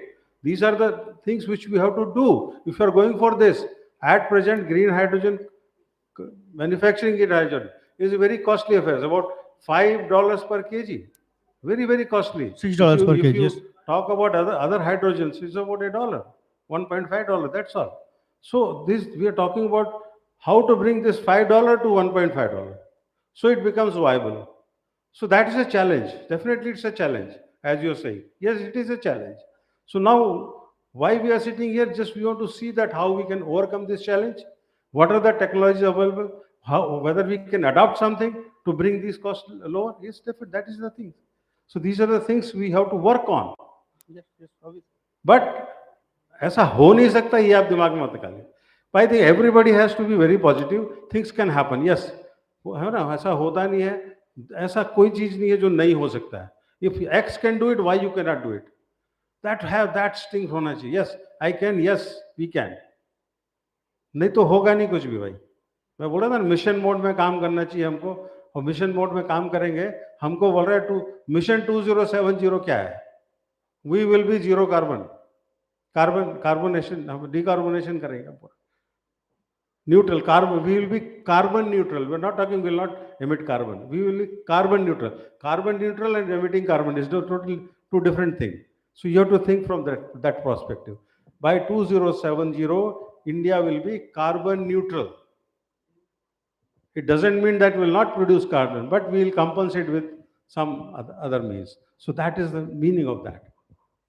अब ये मत सोचिए carbon से हम छुटकारा पा लेंगे. आज सुबह बताया ना आपको, बगैर कार्बन कुछ नहीं चलता है. Now they are using carbon and hydrogen and going for a renewable fuel for the aircraft. So that kind of things are evolving. If you think today, may not be having solution, but there are people who are working on it, and we will get the solutions. तो वो actually उस पे तो हमको भाई अपने ऊपर विश्वास करके चलना पड़ेगा भाई. We have to trust ourselves. So the question was completely technical. नहीं, मैं समझ गया. टेक्निकल मैं आपको बता रहा हूँ. आप ये मत सोचिए खाली सोलर पावर से काम हो जाएगा. You have to integrate with other powers. You may have to integrate with geothermal. We may have to integrate with the wind power. You may have to integrate with the hydel power. And hydropower is a clean energy. So all clean energy has to come together, and then you have to go for hydrogen. What your concern is very right. खाली देखिए hydrogen में आप मेरा शायद पूरा concern मैं आपको बताता हूँ. अभी देखिए कि 16% जो है हमारा जो रिन्यूएबल का पावर मिक्स है, सॉरी जो इलेक्ट्रिसिटी का प्रोपोर्शन है एनर्जी में, वो 16% के आसपास है. हम हाइड्रोजन बनाने वाले हैं. जब हम हाइड्रोजन बनाएंगे, हाइड्रोजन से fuel cell, I think hydrogen हम बनाने वाले हाइड्रोजन आप भी बनाते हैं. हाइड्रोजन आज भी बना रहे हैं. और जितनी इंडस्ट्री फर्टिलाइजर सर आप मुझे अगर आप मुझे क्वेश्चन करने देंगे तो मैं कहूंगा हाइड्रोजन हम अभी बनाते हैं, वो ग्रे हाइड्रोजन है, वो ग्रे हाइड्रोजन है, वो रिफाइनरीज में यूज होता है. सर मैं ये कह रहा हूँ कि आपको ग्रीन सर रिफाइनरीज में यूज हो रहा है, वो फर्टिलाइजर्स में यूज होता है.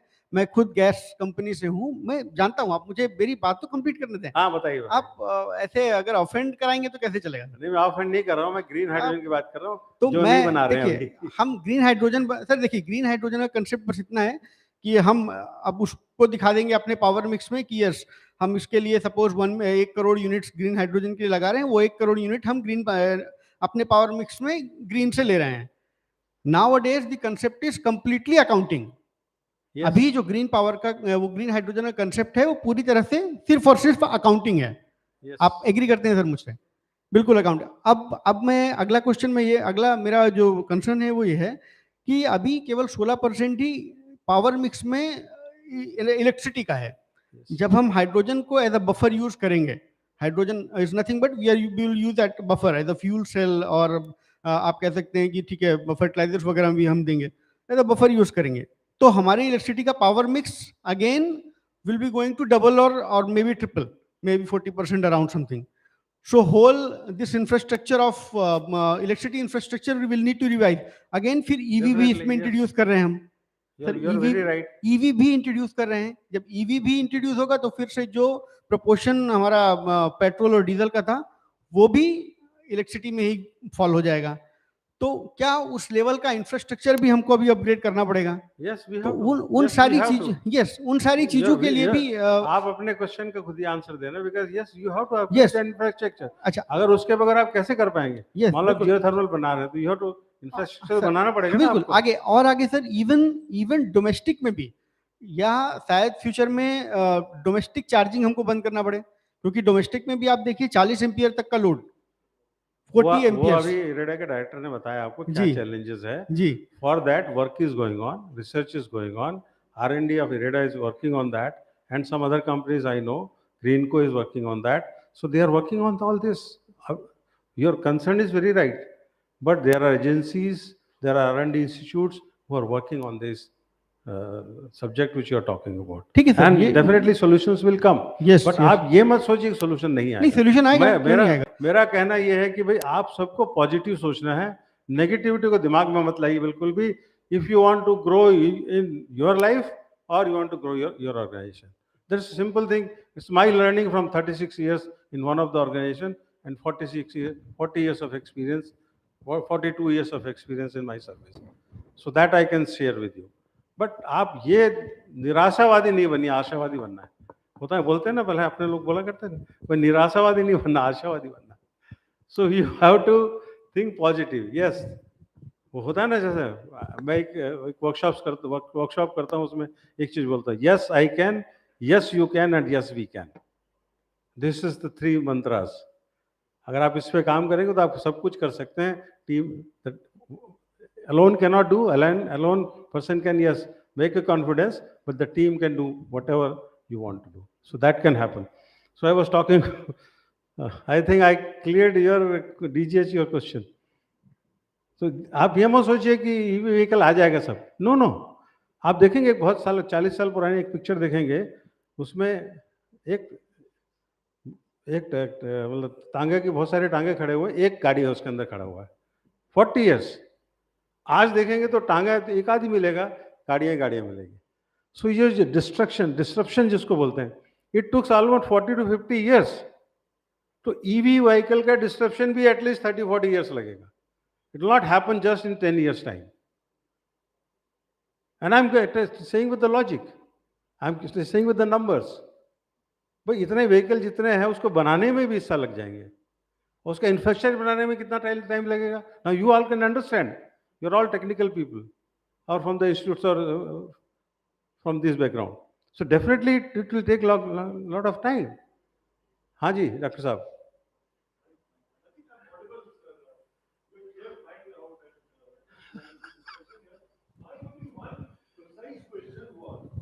When we talk about energy being there, or you are ONGC is a major energy producer for the country, and you said it has a vision again of producing future also. If I remember something as a common man, we had initially the buses and our transport, the public transport, all on fossil fuel, and then we had to reduce that air pollution. We talked about the CNG as a green energy source. But we understand any energy that is there will produce some amount of pollution. And that is what it subsequently read, though CNG is not a non-polluting vehicle, it's a less polluting vehicle. It's a less polluting. It's a less, it's not a right, non-polluting one. So once we reduce this energy source, whether from fossil fuel or a less polluting one to a green energy one, there will be challenges. There will be, like my friend there talked about lithium batteries. My friend there talked about some other source of energy. We'll be producing whatever. It could be solar energy also. We will have that panels. Now that is e-waste.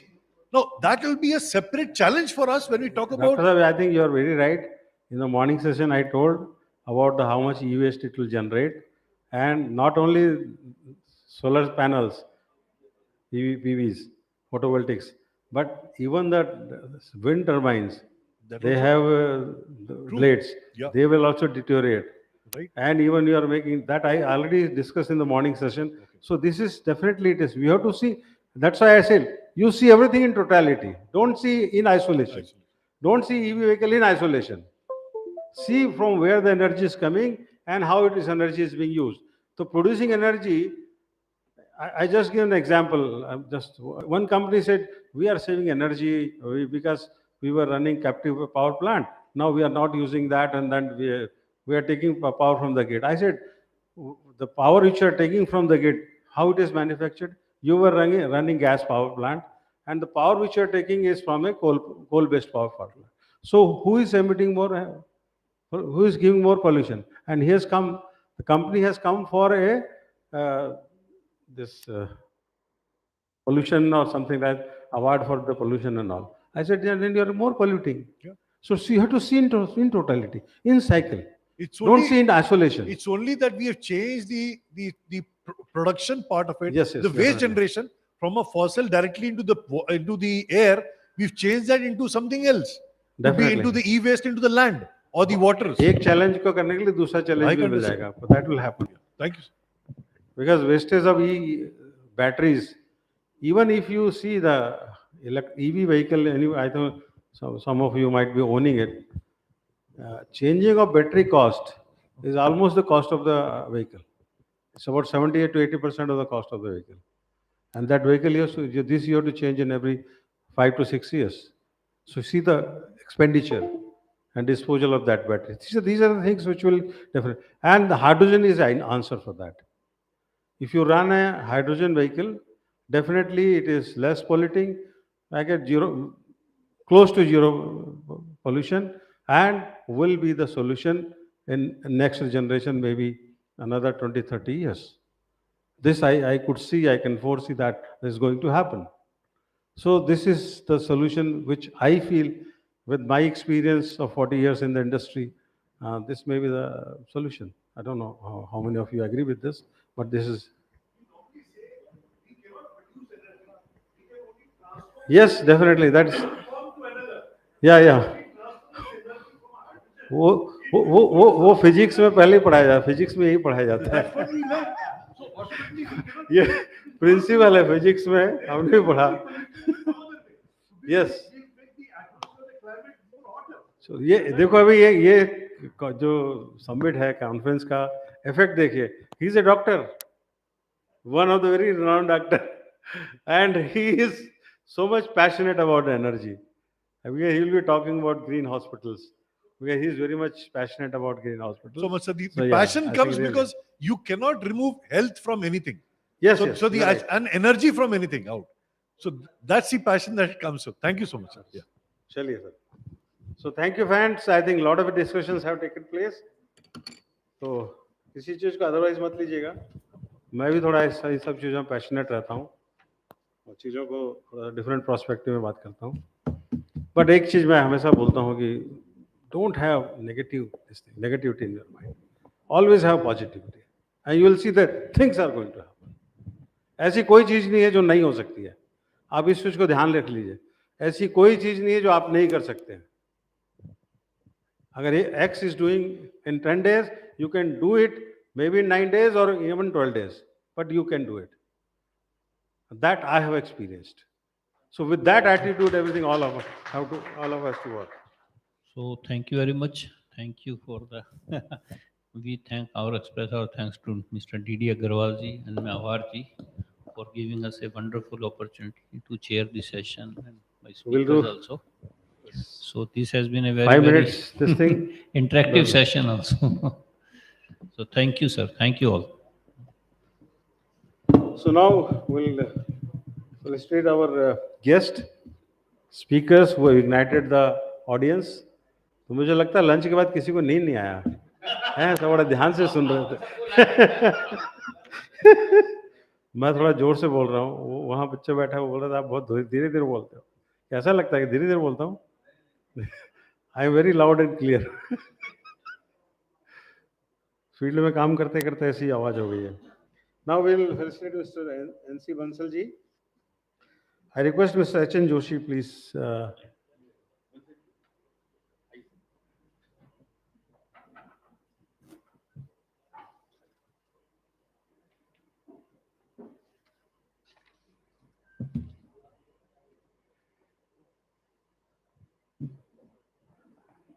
शादी निकल गया।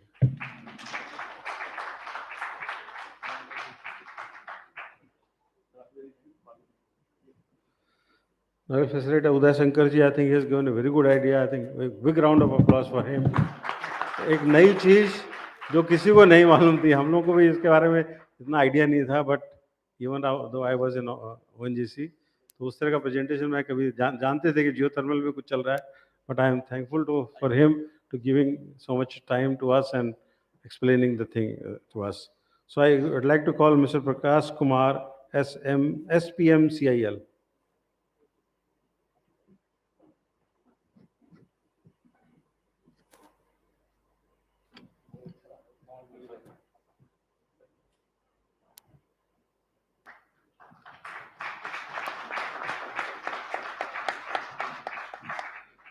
Next, we will felicitate Mr. Ashish Bhattacharya.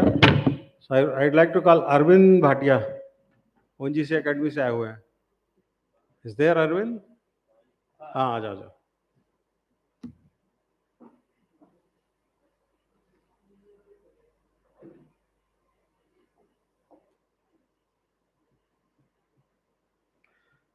वो दो लोग वापस गए, वो भी आ जाए ग्रुप फोटो के लिए, जिन्होंने अवार्ड दिया है, Prakash Kumar and Joshi.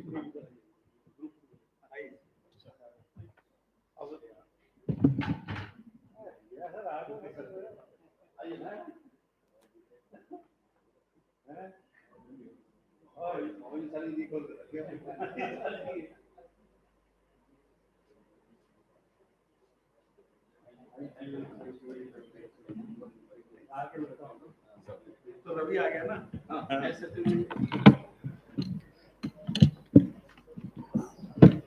So we'll have a next session now.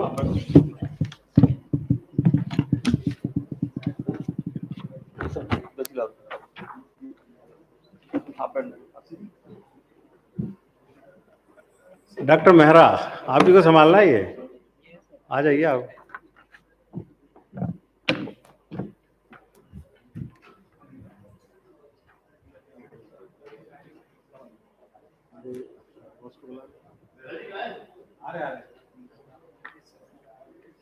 और दूसरे डॉक्टर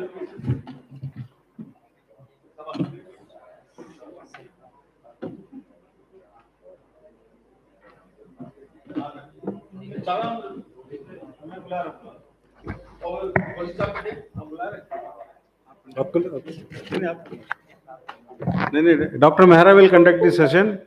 आई थिंक ये बहुत अच्छा बोलते हैं और बहुत अच्छे डॉक्टर भी हैं। तो कोई आपकी डॉक्टरी हेल्थ से रिलेटेड प्रॉब्लम है तो वो भी जवाब दे देंगे। तो आप you are open to ask any question. वो हर चीज़, वो कैंसर का एक प्रोग्राम हमारा किया था, इन्होंने बहुत अच्छा प्रोग्राम किया था। तो he is a master of all. अभी देखा होगा अपनी एनर्जी में कितनी इन्होंने अच्छे अच्छे क्वेश्चन पूछे और पूरी तरह से भिड़ गया एकदम। नहीं, चलिए, thank you sir.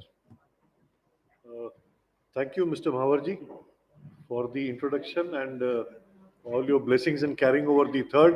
The most difficult task, is when you come to bat at the end and you are supposed to hit all the sixes and the fours to win the match. And that is what we have to do. And they've given me this task to get you through the last session, that is the fourth session of the round. And in this session, last session was what make you awake. And the last session is to make you more motivated to stay here. We have the tea there. So I think everybody can take a round of tea, just come back to your seats. I invite all the panel who is there with me to come onto the dais. The first and the foremost that we have, this session 4 will be on government schemes and new mandates. It will have PLI schemes and highway scenarios, a government scheme and TDB, that is the Technology Development Board schemes, green energy and health, challenges and pitfalls, and global commitment towards transition to a net zero, India's commitment towards net zero transition, what we're talking about of the PM's vision.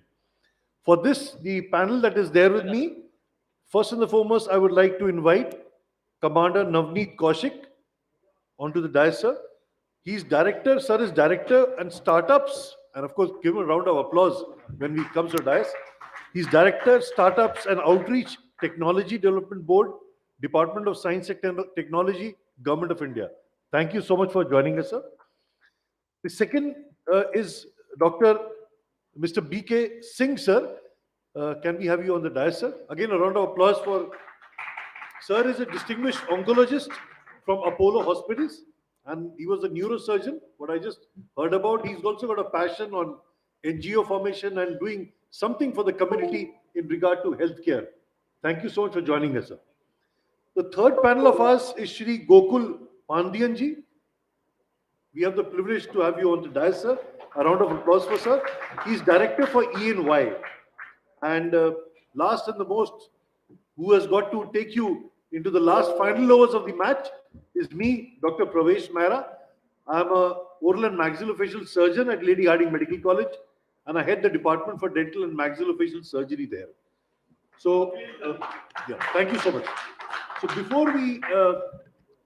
before we start, I think we can invite straight away Commander Navneet Kaushik, sir, for your presentation. Thank you, sir.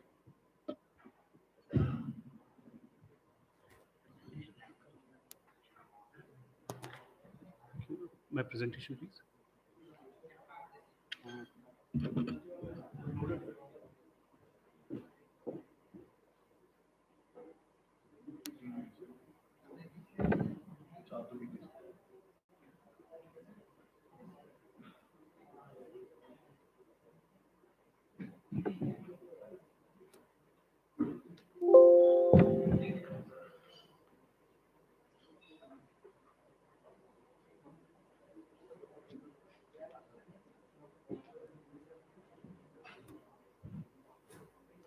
Sorry about that. I think I'll be less technical, but I'll be more interesting in the terms that what we're talking about today, with respect to green energy, I think 20-25 years back, we would have been talking the similar thing about the vaccines. Now, I'll try and put a correlation that what we have done. Just a quick question. How many of the audience knows about Technology Development Board? Right? That's exactly what I felt. So we are a Government of India body. We have been in existence from last 25 years. And if I talk about what we have achieved, we have been generally silent, and especially in the medical sector. So health and medical sector is something which we have covered extensively, and unfortunately or fortunately, I don't know how to put it across, that we are not known so much. So if we talk about the first vaccine which was made in India, anybody? So the first vaccine which was made in India was by a company called Santa Biotech, right? The first vaccine which was there was a Hepatitis B vaccine. And the effect of that vaccine was that the world price of that vaccine before the India started manufacturing it was $23 for one vial.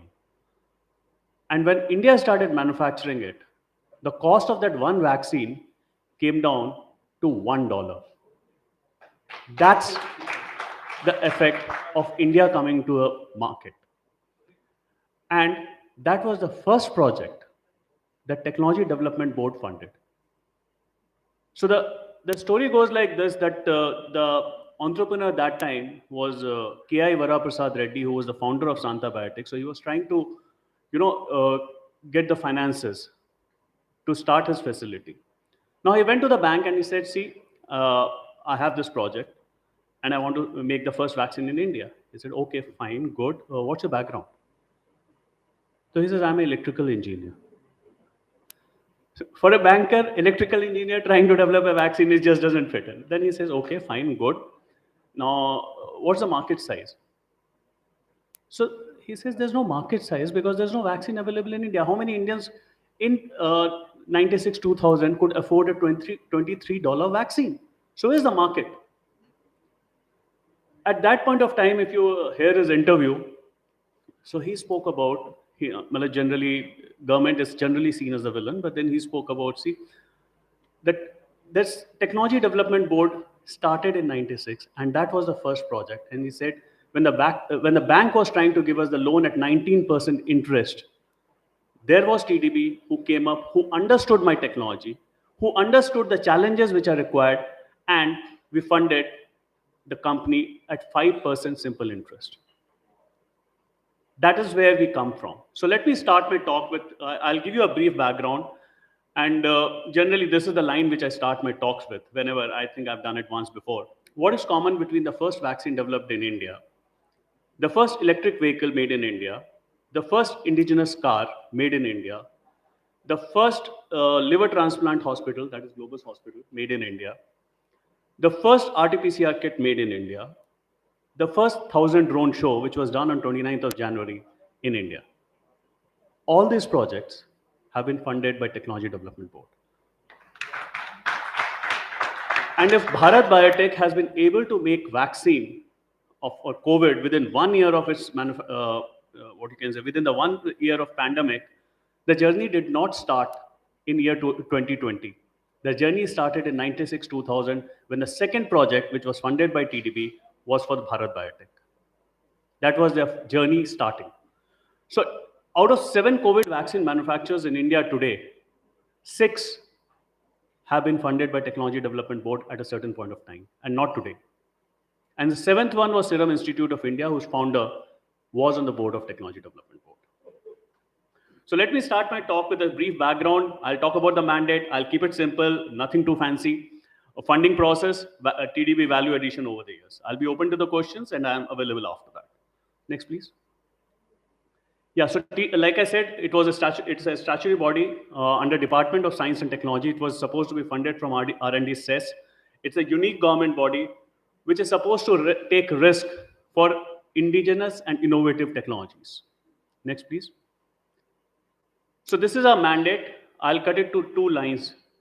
We support commercialization of indigenized technologies, and we fund private limited companies, be it startup, be it MSME, or be it a large fund house.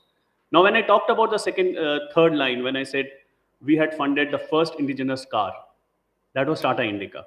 Now, Tatas did not come to us for money. They didn't need money. They had a project of around 300 crores. We only funded 30 crores out of that. But the technical evaluation and the brand value which we had is why the Tatas were with us. And we talk about EV today. The first EV in India was, anybody? Reva. That was funded by us. Next, please.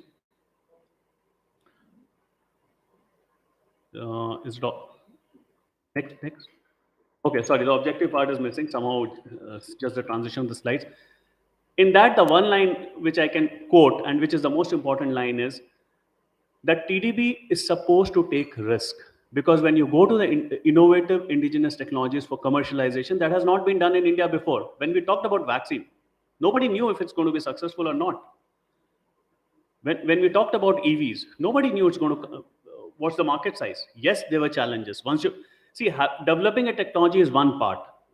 But the most difficult part, I'm not saying that developing a technology is not the difficult part, but going into the market is a total different ballgame. It requires a total different skill set. And the chances of failure out there are much higher and much bigger. So that is where we come in. Next. So why should you come to TDB? It's because we provide soft loans at 5% simple interest. So if you have a project, let's say of 2 years period, let's say we are talking about a geothermal project and technology has been established, it's an Indian company who's doing it. So let's say it's going to take 3 years or 2 years for it to put down. So for 2 years, you don't have to return us any money. 1 year is a moratorium period. So after 3 or 4 years, depending on your project, the money has to be returned back to us in 9 6-monthly installments at 5% simple interest. Now that 5% simple interest is actually lower than inflation. And there's no problem of returning the money when you have not commercialized the technology yet. So 1 year moratorium is what is given that you can commercialize the technology. Right? Now, last slide, please. Yeah. So royalty at 0.5% of the sales turnover of the sales of the product which we have supported. And generally I say it off the record, but I'm putting it across here that it is only during the currency of the loan. So if you feel that your technology is something which is generating quite a high revenue, prepay the loan. There's no charges of short closing. There's a lot of companies who have done that with us. And we are okay with it because our sole aim is for technology commercialization. So we are not looking for a profits out there. 5%, nobody makes a profit. Then funds are available on tranches based on PMC, Project Monitoring Committee comes, and when I talk about the funding process, I'll tell you what are the advantage of this Project Monitoring Committee. And we do not charge any cost to the company for our boarding, lodging, or even for an application form. Everything is online. When we come for monitoring, we generally ask company to book it for us, and then we refund it because we are a very small team. The total organization is around 30 to 40 people. That's it. This is inclusive of Class C, Class D, all kind of employees. Next. Now, this is where I say this is the most important part and more important than the finances, because we have an evaluation process which consists of experts from the domain. So if I have to do something of a, let's say, EV, then I'll have experts who are working in that space. So being at the government organization, we have the, luxury of having experts from IITs, IISc, ministries, or industry. Wherever we want, we can get an expert, and generally people do help us with that. And also we have financial experts who are retired general manager of banks or venture funds. So what happens is effectively when you come to us with a project, your project is evaluated threadbare. Because we don't want you to fail, and we try to make sure that when you go into the market, you have thought about all the aspects, all the risks, and then you're getting into it. Right? We fund only 50% of the project cost. 50% of the project cost still comes from the promoter and this thing. We don't want the money to get lost there. We want you to be ready when you get into the market. So all these experts talk about your projections, talk about your technology. The first most important part is technology evaluation. So if your technology is good, the finances can be talked about. That is something we still manage. Okay, what collaterals have to be there, not have to be there. It all depends on the technology. So that way, we are very flexible there. And if you have a high value project, when I say high value project, here I'm talking about beyond 10 crores. We have funded projects starting from 7.5 lakhs to 250 crores per project. Next. Now, these are then the project heads which we fund: land, site development, building, civil works, plant and machinery. You can have imported plants, machinery, or indigenous. The important part here is generally we have said land, but what happens is typically you have a project. If you have to buy a land, then the project generally gets delayed. So generally we prefer that people who are setting up a project, you already have a land. Next. Over the years, I'm sorry, I think the slide there's a problem. Okay, next. Okay, fine. So let me explain the slide. It is not there. What other two slides are showing is basically we have funded till today approximately 2,200 crores of TDP contribution, and we have been able to leverage approximately 8,500 crores from the industry. So, and we have been sector agnostic. We have funded across India. We have a project in Jammu and Kashmir also, and we have funded down south also. The biggest impact we have in the sector-wise, if we talk about, is the biotech sector, where you name a big company, you name any pharma company, which is Indian, Ranbaxy, Cadila, Biocon, Biologically, Pandianji, you name a company, we have funded them. And not today. We have funded them when they were starting or were having a technology which they were not very sure of. Now, somehow the slides have got lost in translation, but these are some of the companies like Botlab Dynamics is the company which did the 1,000 drone show. And it's a very interesting story. I think we can talk about it some other time. This was a company which, when it came to us, had only 60 drones. They had only 60 drones, and they had 6 months to make 1,000. And it was a commitment of 29th of Jan that they have to fly. Now we have to evaluate that company. We have to release funds so that they can make it. So it's not an easy challenge of, I think most of audience here is in PSU. Now think of it, government is still a step ahead in processes. We had to manage all those processes. It has to be by the book, but we did manage it.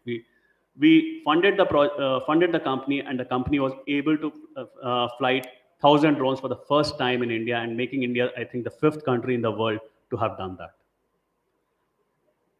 Then some of the projects like Riva Electric, the first electric car, Ampere Vehicles was another electric vehicle which we have funded, which is later acquired by Greaves Cotton.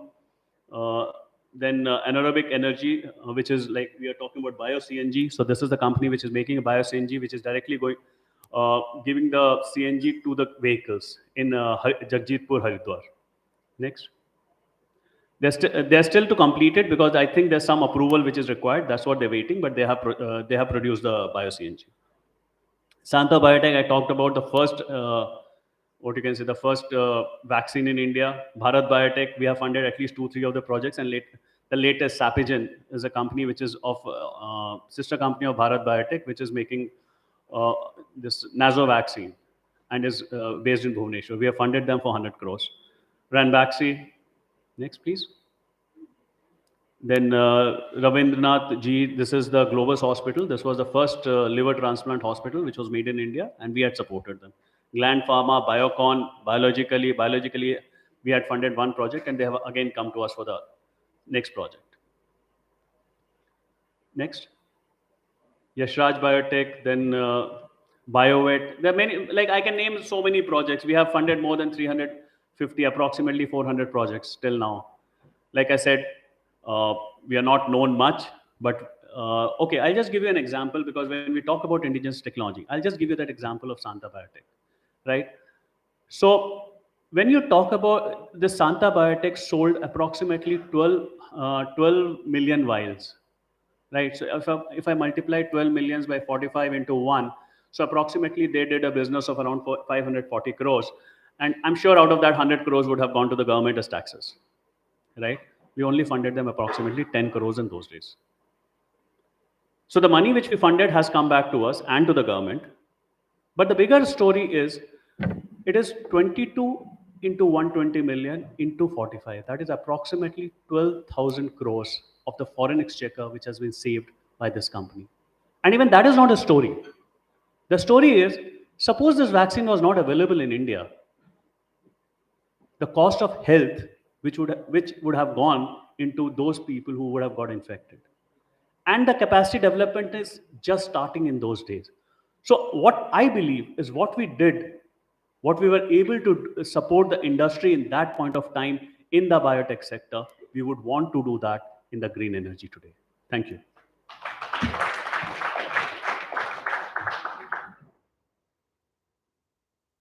Thank you, Commander Navneet, sir. I think an excellent presentation on what TDB is doing for the manufacturing technology and indigenous use of indigenous and commercializing it in a very low scale. I think they have shown world what India can do for them. Next speaker, I think, is a distinguished doctor from oncologist from Apollo Hospital. We have Dr. B.K. Singh with us. Can I invite you, sir?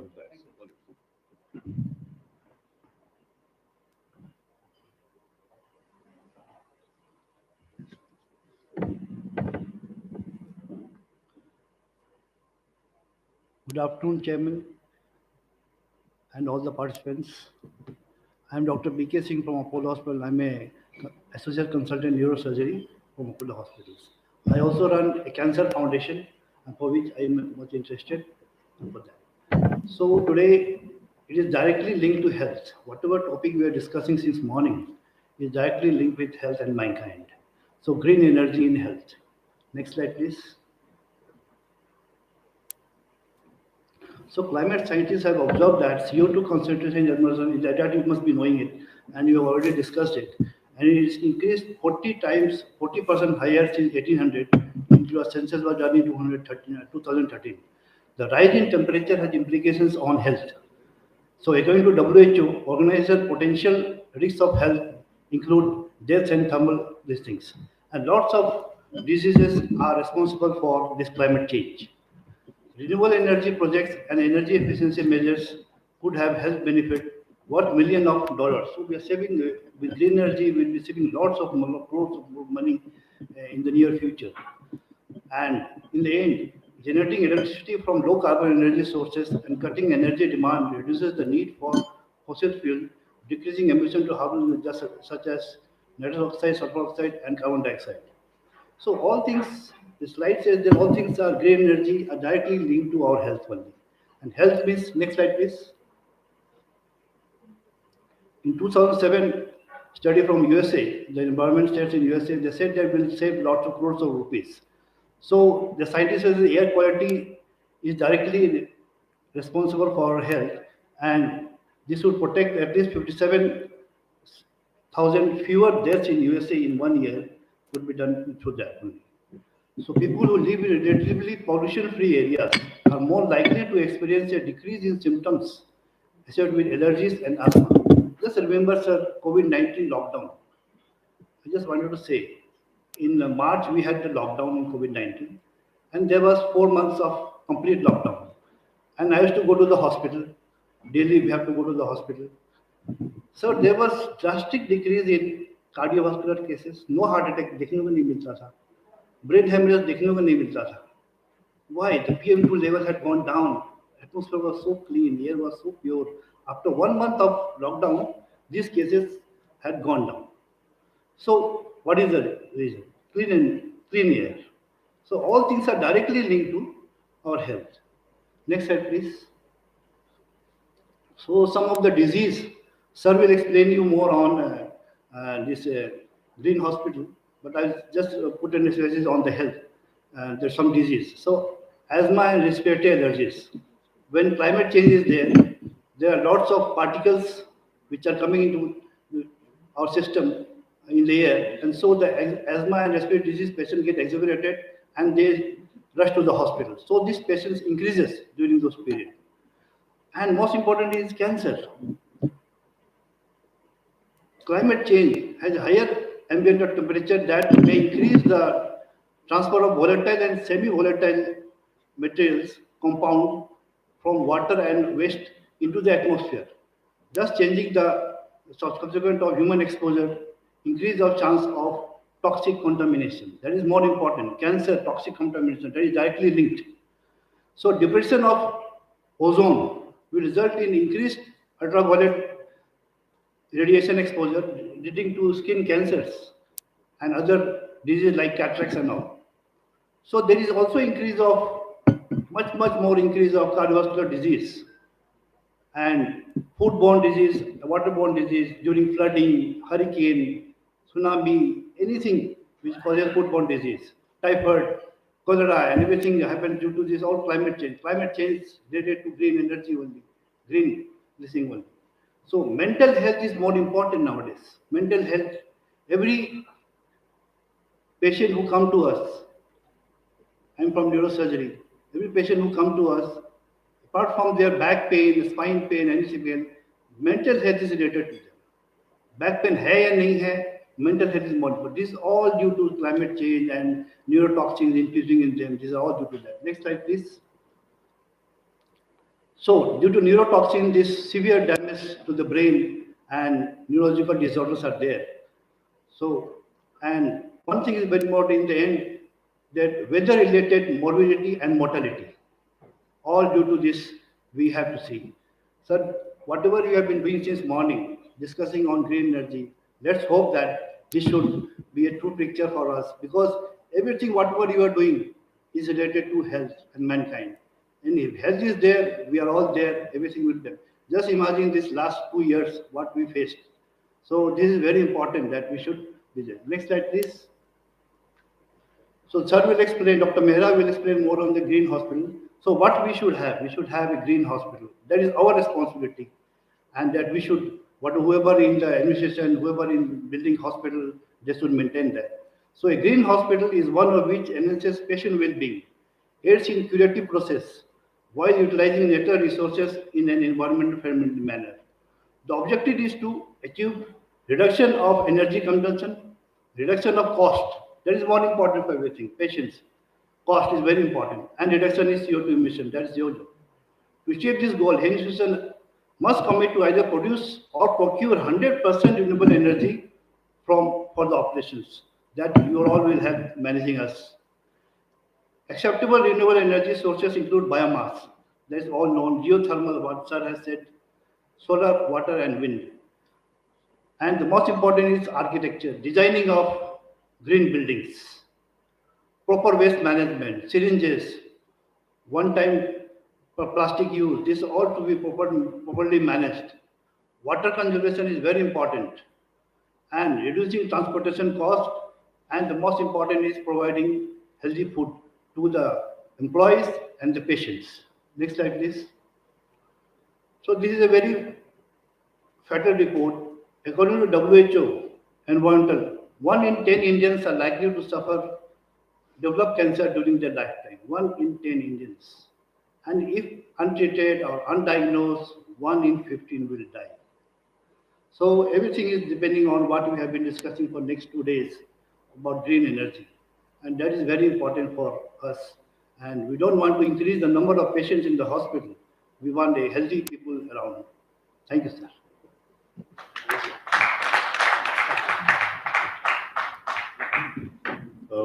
Thank you, Dr. Singh. I think it was an excellent presentation and a very lucid one where you explained the role of healthcare in providing more of a green concept and for the environment. And we are agreeing with you that without the health, without environment being healthy, we, the human beings, will not be able to survive on the planet to come.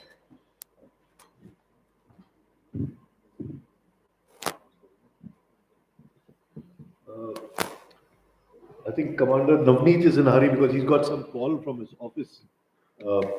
I would just request Sir to come to the dais, and Mr. Mahavar is there to honor him. We can ask our panelists also to come in for a good photograph there. I'm really sorry, but I'm available on the call anytime. And like I said, we respond. Anytime you give me a call, I'll pick up. Yeah, आपने बहुत सारा insight मिला.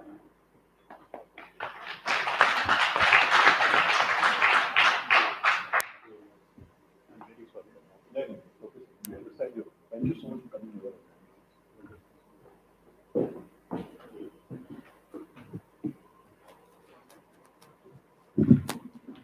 So as I said, it's the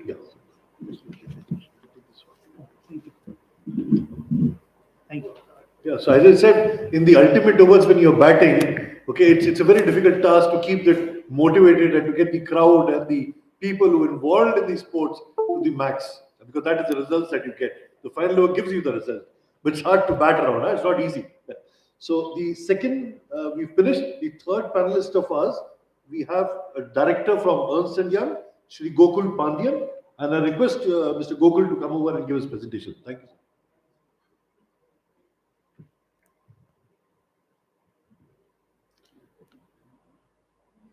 Respected session chair, my fellow panelists and audience. Yes, sir, it's very tough to have the last over to bat, and I'm sure that I'll try to see how I can keep you engaged. So what I'm going to talk about is that the one which was there in India for a while, maybe from 2004, maybe 2000 to 2012, 13, where many of the companies were able to make a lot of funds with respect to carbon credits. And there was a downfall. Then I'm not sure how many of you have had an opportunity to work in such projects, or maybe have projects with you, and I am going to touch something about that, and then that's getting revived. Right? So that's a good news that we all have.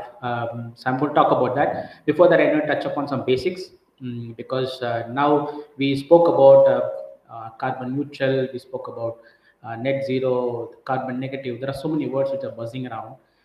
Let's try to get some more clarity. So next slide, please. So, so the first one, we understand the basic is that whenever any company is looking to evaluate their targets, so what they all are now presently doing is that, they try to look at the science-based approach, Now there is a science-based approach which is called SBTI, Science-Based Target Initiative. So they have given a methodology. There are different type of methodology. One methodology is going to be around sector-based. The other methodology is going to be around absolute contraction. So for that, first, what we need to do, we need to do a scope 1, 2, and 3. So I know it's a little bit technical, but still scope 1 is very simple for a facility. What are the fossil fuels that they consume? So it's that emission that they quantify becomes scope 1. The electricity or the energy that you purchase from outside, from the grid, it's going to be scope 2. Scope 3 is going to be your value chain emissions. Whatever the emission that would happen outside the project bound is going to be scope 3. Right? So what the methodology says is that the methodology is saying you have to consider at least 100% of scope 1 and scope 2 in your coverage, and maybe you can consider till 67% of the scope 3 in your coverage, and then you fix your target. So what kind of target that you will fix? So you will have a target around near term, probably 5 years, and the long term, it could be till 2040, 15 years, or maybe till 2050, I would say. And now let's understand that probably the last, the graph which is below will give a perspective. The science-based target is up to 103 to the company. The company can pick up, company may not pick up. So that there is, you have a baseline, that arrow which is there, that's your current year. For example, today, 2022, suppose you assume that you have about 1 million tons of CO2 that you emit, and you can have a target to reduce your 1, 2, 3 emissions by some X percentage. Simply follow science-based target. And second, the companies would be interested to look at carbon neutrality. The carbon neutrality is like, what are the carbon that I emit? I can neutralize the carbons, right, by procuring offsets or credits. That's where all your carbon credits are going to come, so that you net to net you'll become carbon neutral. I emit some million tons, and I also make sure that I have a lesser emissions. So that's going to be carbon neutral. So net zero, what we had committed internally. Oh, I'm sorry. Go to the previous slide. The net zero, what we had committed till 2070. This is an internal commitment, by the way. It's not an external commitment by the government, by our Honorable Prime Minister. So net zero, what it all talks about is that we have to have a target. Maybe you can have a long-term target. We can keep 10% residual emissions in the country or a facility, remaining 90% of the emissions, absolute contraction that we need to reduce. That means if I have 1 million tons today, by 2070, suppose if you're going to have 10 million tons, what we can actually keep it within our project bound is only 100,000 tons. Rest of the emissions need to be reduced by the respective target. That's what is going to be your net zero. The last one, which you talk about carbon negative, you go beyond 100,000. Say, for example, I would like to go 100% zero. Right? So these are the 4 terminologies which I would like to start before my presentation. So I hope you'll have some clarity on it. Next slide. So if you look at, it's not only we committed, a lot of countries have committed, right? Right from UK, US, Europe, China, many countries have committed, and then many companies also in those countries have committed that they would go for net zero. Right? Next.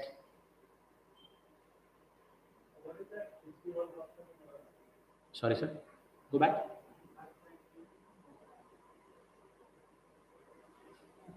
Sorry, I'm not able to read.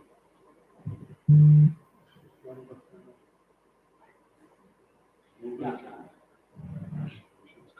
And if you look at that, 61% where you have a credible policy, like, there is a stated policy scenario where you have 61% of the coverage that we have across the globe. That's the 60%. Next. So this we know. I don't want to talk about this. All of us know, but I would like to talk about the implications of this. Next. Now let's talk about this. So we have to go for RE 100 by RE by 500 gigawatt by 2030, right? So how much we are going to increase by? You are going to increase by 3.3x, right? So then there is going to be an expansion. There's going to be a lot of RE which is going to come into the place. Then there is a lot of challenges that we discussed. I don't touch too much upon it, but what we are all trying to look at, we're going to expand by 3.3x. That's going to have an impact on the power sector. So what we expect that today, this I mean, I would say 2019 figures. I didn't take the current figures. So 2019, if you took at, it's about 75% approximately have coal, whereas we need to cut it down by almost like 30%, and then it's going to go very low because it's a sustainable development scenario. There are two different scenarios. Probably, if some of you had seen the IAEA reports, you will be able to get it. So we are going to have substantial reduction in the power segment. Second, we are looking at 50% reduction in the energy. That's the second goal that we have. So 50% reduction in the energy, in the sense like this 50% that we need to convert our energy into renewables. So today we are at 930 MTOE of oil equivalent, and then out of which 208 MTOE is a renewable energy. And imagine that we are going to go almost like 100,000, 200,000, 400 MTOE by 2030. So which we need to reduce it by 50%. So we have a target to go, right? Which we will definitely achieve. And third, we also need to look at our emissions. The emissions will include your transport, your forestry. There is a emission that whatever the emission that we have today is about 2.2, and we would touch about 2.9 by 2030 gigatons. I'm talking about, and we need to reduce by 1.9 tons. We promised that we'll be doing 1 billion tons reduction by 2030. And the last, we also, or I would not say the last, the fourth one, I say that we could have a carbon emission intensity reduction by 45%. That's another growth that we need to have. And the last one, of course, we promised net zero by 2017. So each and every sector will work together to meet the target. That's the most important point which I would like to say. And how do they want to work together? Go to the next slide. Next slide, please.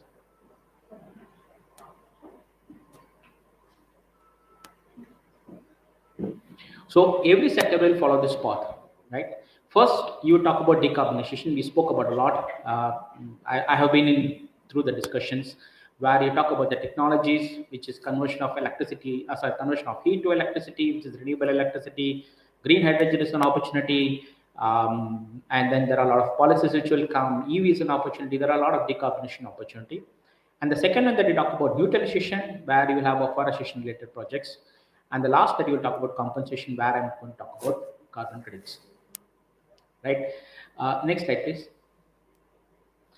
So we'll give an overview about carbon markets. Next slide, please.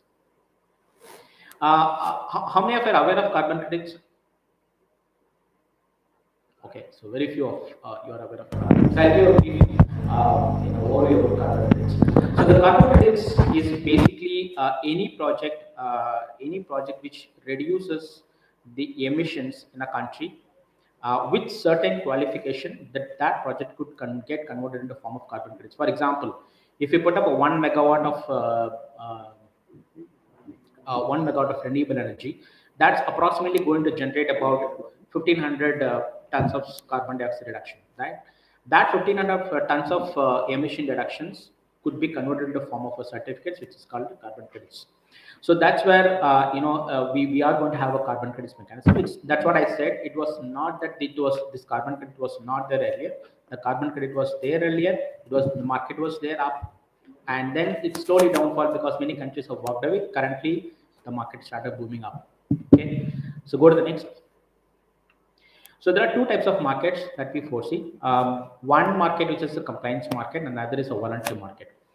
What is compliance market and what is voluntary market? So if you look at, there are about 27 EU member states, and every member state has been given an allowance to emit carbon emissions. For example, I'll tell you, Germany, they have been allocated only 124 million tons of carbon emissions in a year, and followed by France, it's about 55 million tons. That means in the European member countries, they have given the target. This is how you can emit, or this is the amount that you can emit of carbon dioxide.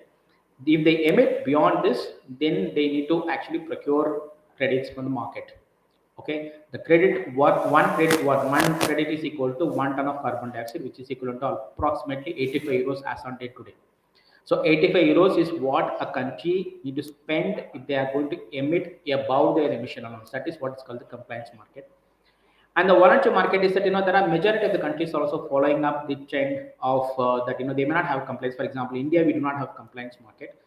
We are looking for a voluntary market. Voluntarily, we are responsible, and we have the goal, we have an ambition to go low carbon, and then we'll have our own market mechanism which is going to come. So that's going to be a voluntary mechanism. These are the two different mechanisms that we have currently in the market. Next slide, please. So I don't want to discuss so much about this. So the compliance market, basically, even the clean development mechanism, which was one of the most successful mechanisms in the past, now there's high probability it is getting transformed into sustainable development mechanism, probably start from 2023, where we can definitely look at the carbon price. Like earlier, it used to range from say 10 to 14 euros. Probably it can go to the same range or even maybe higher, because there's going to be a lot of demand. Next slide. The next one, talk about the voluntary market mechanism. The voluntary market is another mechanism where there are different standards which are there, where the projects can get converted into voluntary projects, and that is going to fetch you an additional revenue. Next. I know there's a lot of technical terms around, but I would like to give sorry, the next one, if you could go. Yeah. So here, I'm not sure how much that you can see. If you see in 1990, many of the countries, they didn't even have a mechanism in place. Maybe Finland and Poland, they used to have a carbon tax. And if you look at 68 carbon pricing initiatives are there, which eventually means that a lot of countries, they started putting price on carbon, right? From China to Korea to Europe, US, and India is still contemplating. We plan to, I think, come up with a voluntary carbon mechanism. Probably it might come very soon. So this is the overall global landscape around the carbon markets and mechanism. Next one, please. So I just want to give a, because these are the large, I would say the large mechanisms. So one, of course, CDM, which I mentioned, is going to become sustainable development mechanism, where there's a lot of emission reductions have happened, a lot of projects have been registered and issued, and a lot of carbon finance have moved from the developed nation to developing country. Right. The next most promising one was the gold standard, where the project, as the name suggests, they really look at the gold standard projects, right? And they fund any projects ranging from, say, biomass, biogas, renewable energy, energy efficiency, decarbonization projects, and those projects can get converted, and then you can able to get gold standard credits. And the last one, BCS Vera, is also another voluntary carbon standard mechanism, where there are a lot of projects which got converted, and then it's all going to come up in the future, as well as it is there in the present as well. Next. Okay, so this is going to be the growth. What we have seen is that it was just an assumption. So we did a lot of statistics, which anyways it can go up or go here and there. So what we believe is that currently, while many countries are looking for a net zero, where only 10% of the residual emissions are possible to convert into carbon credits, whereas that 2050 or 2040, it's actually a long journey for us. We are still in 2022. We have another, say, 30 more years to go. But how do you fund those projects, right? To fund those projects where the carbon credit instrument is going to come, where the sustainable development mechanism or the gold standard projects or the VCS projects, where the project will get converted into any of these GS gold standard or VCS project, you get additional funds, and those funds can be used for implementing decarbonization technologies, right? That's where all the estimation is talking about. And when 2030, we're looking at the overall market could be about $1,000 billion. Certainly, it's a high-level estimation, and it could be questioned. And then, second, we are also looking at the price per ton of carbon credits. Even in the voluntary market, it can go as high as about $30, and even in the compliance market, it can go even as high as about $49.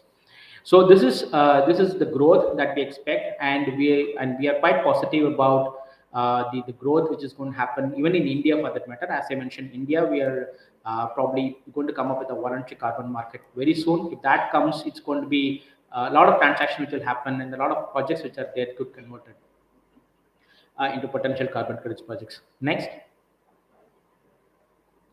But still, there are some unsolved nuances which I would like to quickly touch upon. There is a mechanism, there is an approval which is needed from the government, host country approval, which is still under the discussion. The quality of projects needs to be very good, because there is a terminology which talks about additionality. That particular that the project should be very good quality. So it really needs a carbon finance. Otherwise, it will be difficult to get qualified. And then a VCM, there is a lot of ifs and buts which are there, needs to get resolved. Hopefully, it will get resolved very soon. And the fungibility, because currently also we must be knowing we have the energy saving certificates and renewable energy certificates which are running around the market. How do you have a fungibility between carbon credits, renewable energy, energy efficiency? This is still a point to point out. So these are some of the four broad nuances which are still unsolved. Probably will get solved, maybe in a year or so. Next. So I would like to leave you with this. Carbon credits, certainly they are essential.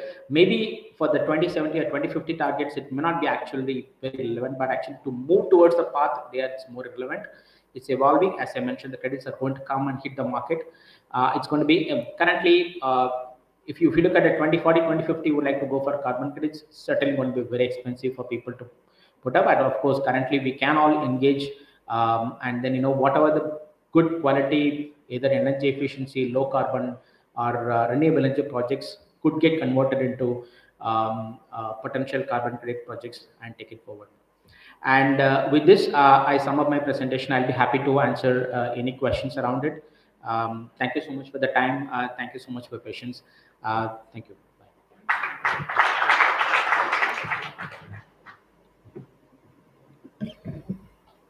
I think a big round of applause should go to Mr. Gokul from the Ernst & Young. He's told you about carbon credits. I think I also didn't know about it. And Mr. Mahava sir was there and was nodding, he knows about it. So I learned from something from when I get back to after the seminar.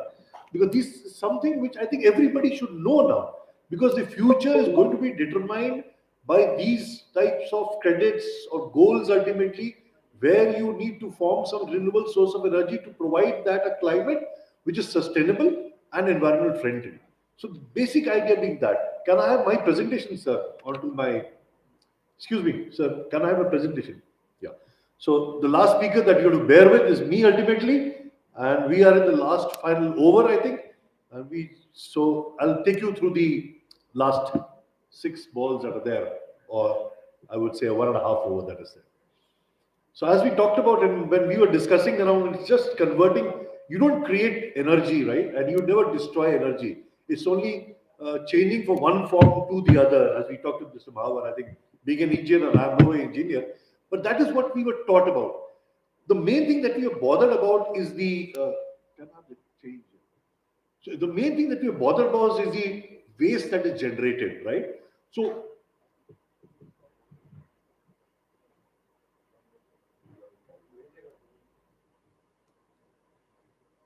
the idea being that we have to decrease the amount of waste that is generated.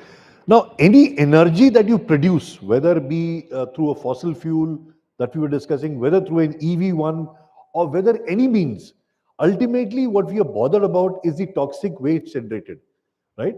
With the fossil fuel, we are bothered about carbon dioxide being produced or the gases produced. The EV, we are bothered about the lithium battery. How do we throw that off, for that matter? For the wind thing or the other things, we bother what do we manufacture the blades around, and fine. I think we have our distinguished minister, sir, Professor Dr. Subhra Sarkar, and a good round of applause for sir. Sir is a very old member of now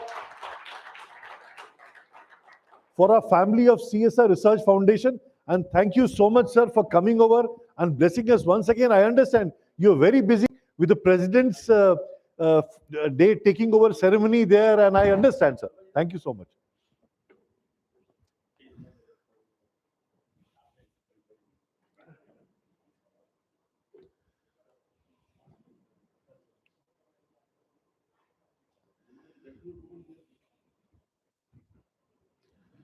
So I said the final overs are very bad, you have to really support the 4s and 6s because the crowd wants that. And the inertia has to be taken care. The motivation has to be provided there to the team also, as well as to the spectators, because that is the decision making of it. And with Dr. Subhra Sarkar there with us, the Minister for HRD, and sir has taken all his time out. He's got a passion, for telling us about, last time he was here for cancer, and he took a very good presentation for us and made everyone motivated regarding cervical cancer and why breast cancer, cervical cancer the need of the hour to be diagnosed at an early stage. Because if you want to decrease the mortality and morbidity in the country, you have to treat cancer, you have to diagnose cancer, not treat cancer, diagnose cancer at an early age. So let's get back to the green healthcare concept that I was talking about. So we all need to decrease the amount of waste that is generated, the idea being. The next slide, please, sir. Next one. So that's the next one. So that's the institute that I come from. It's completed 100 years, and the president, Shri Pranab Mukherjee, sir, was there to do the honors. And we have a stamp also in memory of the prestigious institution. Next one. So R is an educational, whether you talk about a Lady Hardinge Medical College or the CSR Research Foundation, the bonding becomes why? Because we have an educational obligation and a moral duty also to transfer the current knowledge that is there. And this is what we have been doing for the last 3-4 hours. Next slide. Now, this is what is happening all over the world. We all know that about, right? It's just to get back to it, why is it happening? How we can make the planet a better one for our future generation. As the sir was talking about earlier, an hour back, that we know the problem is there. Can we solve it today? It is impossible to solve anything today. But at least you should know and take a proactive. There are two types of action. One is a reactionary attitude. The other is a proactive attitude towards anything. If you have a reactionary attitude, of course, you might be successful, you might not be successful at the end.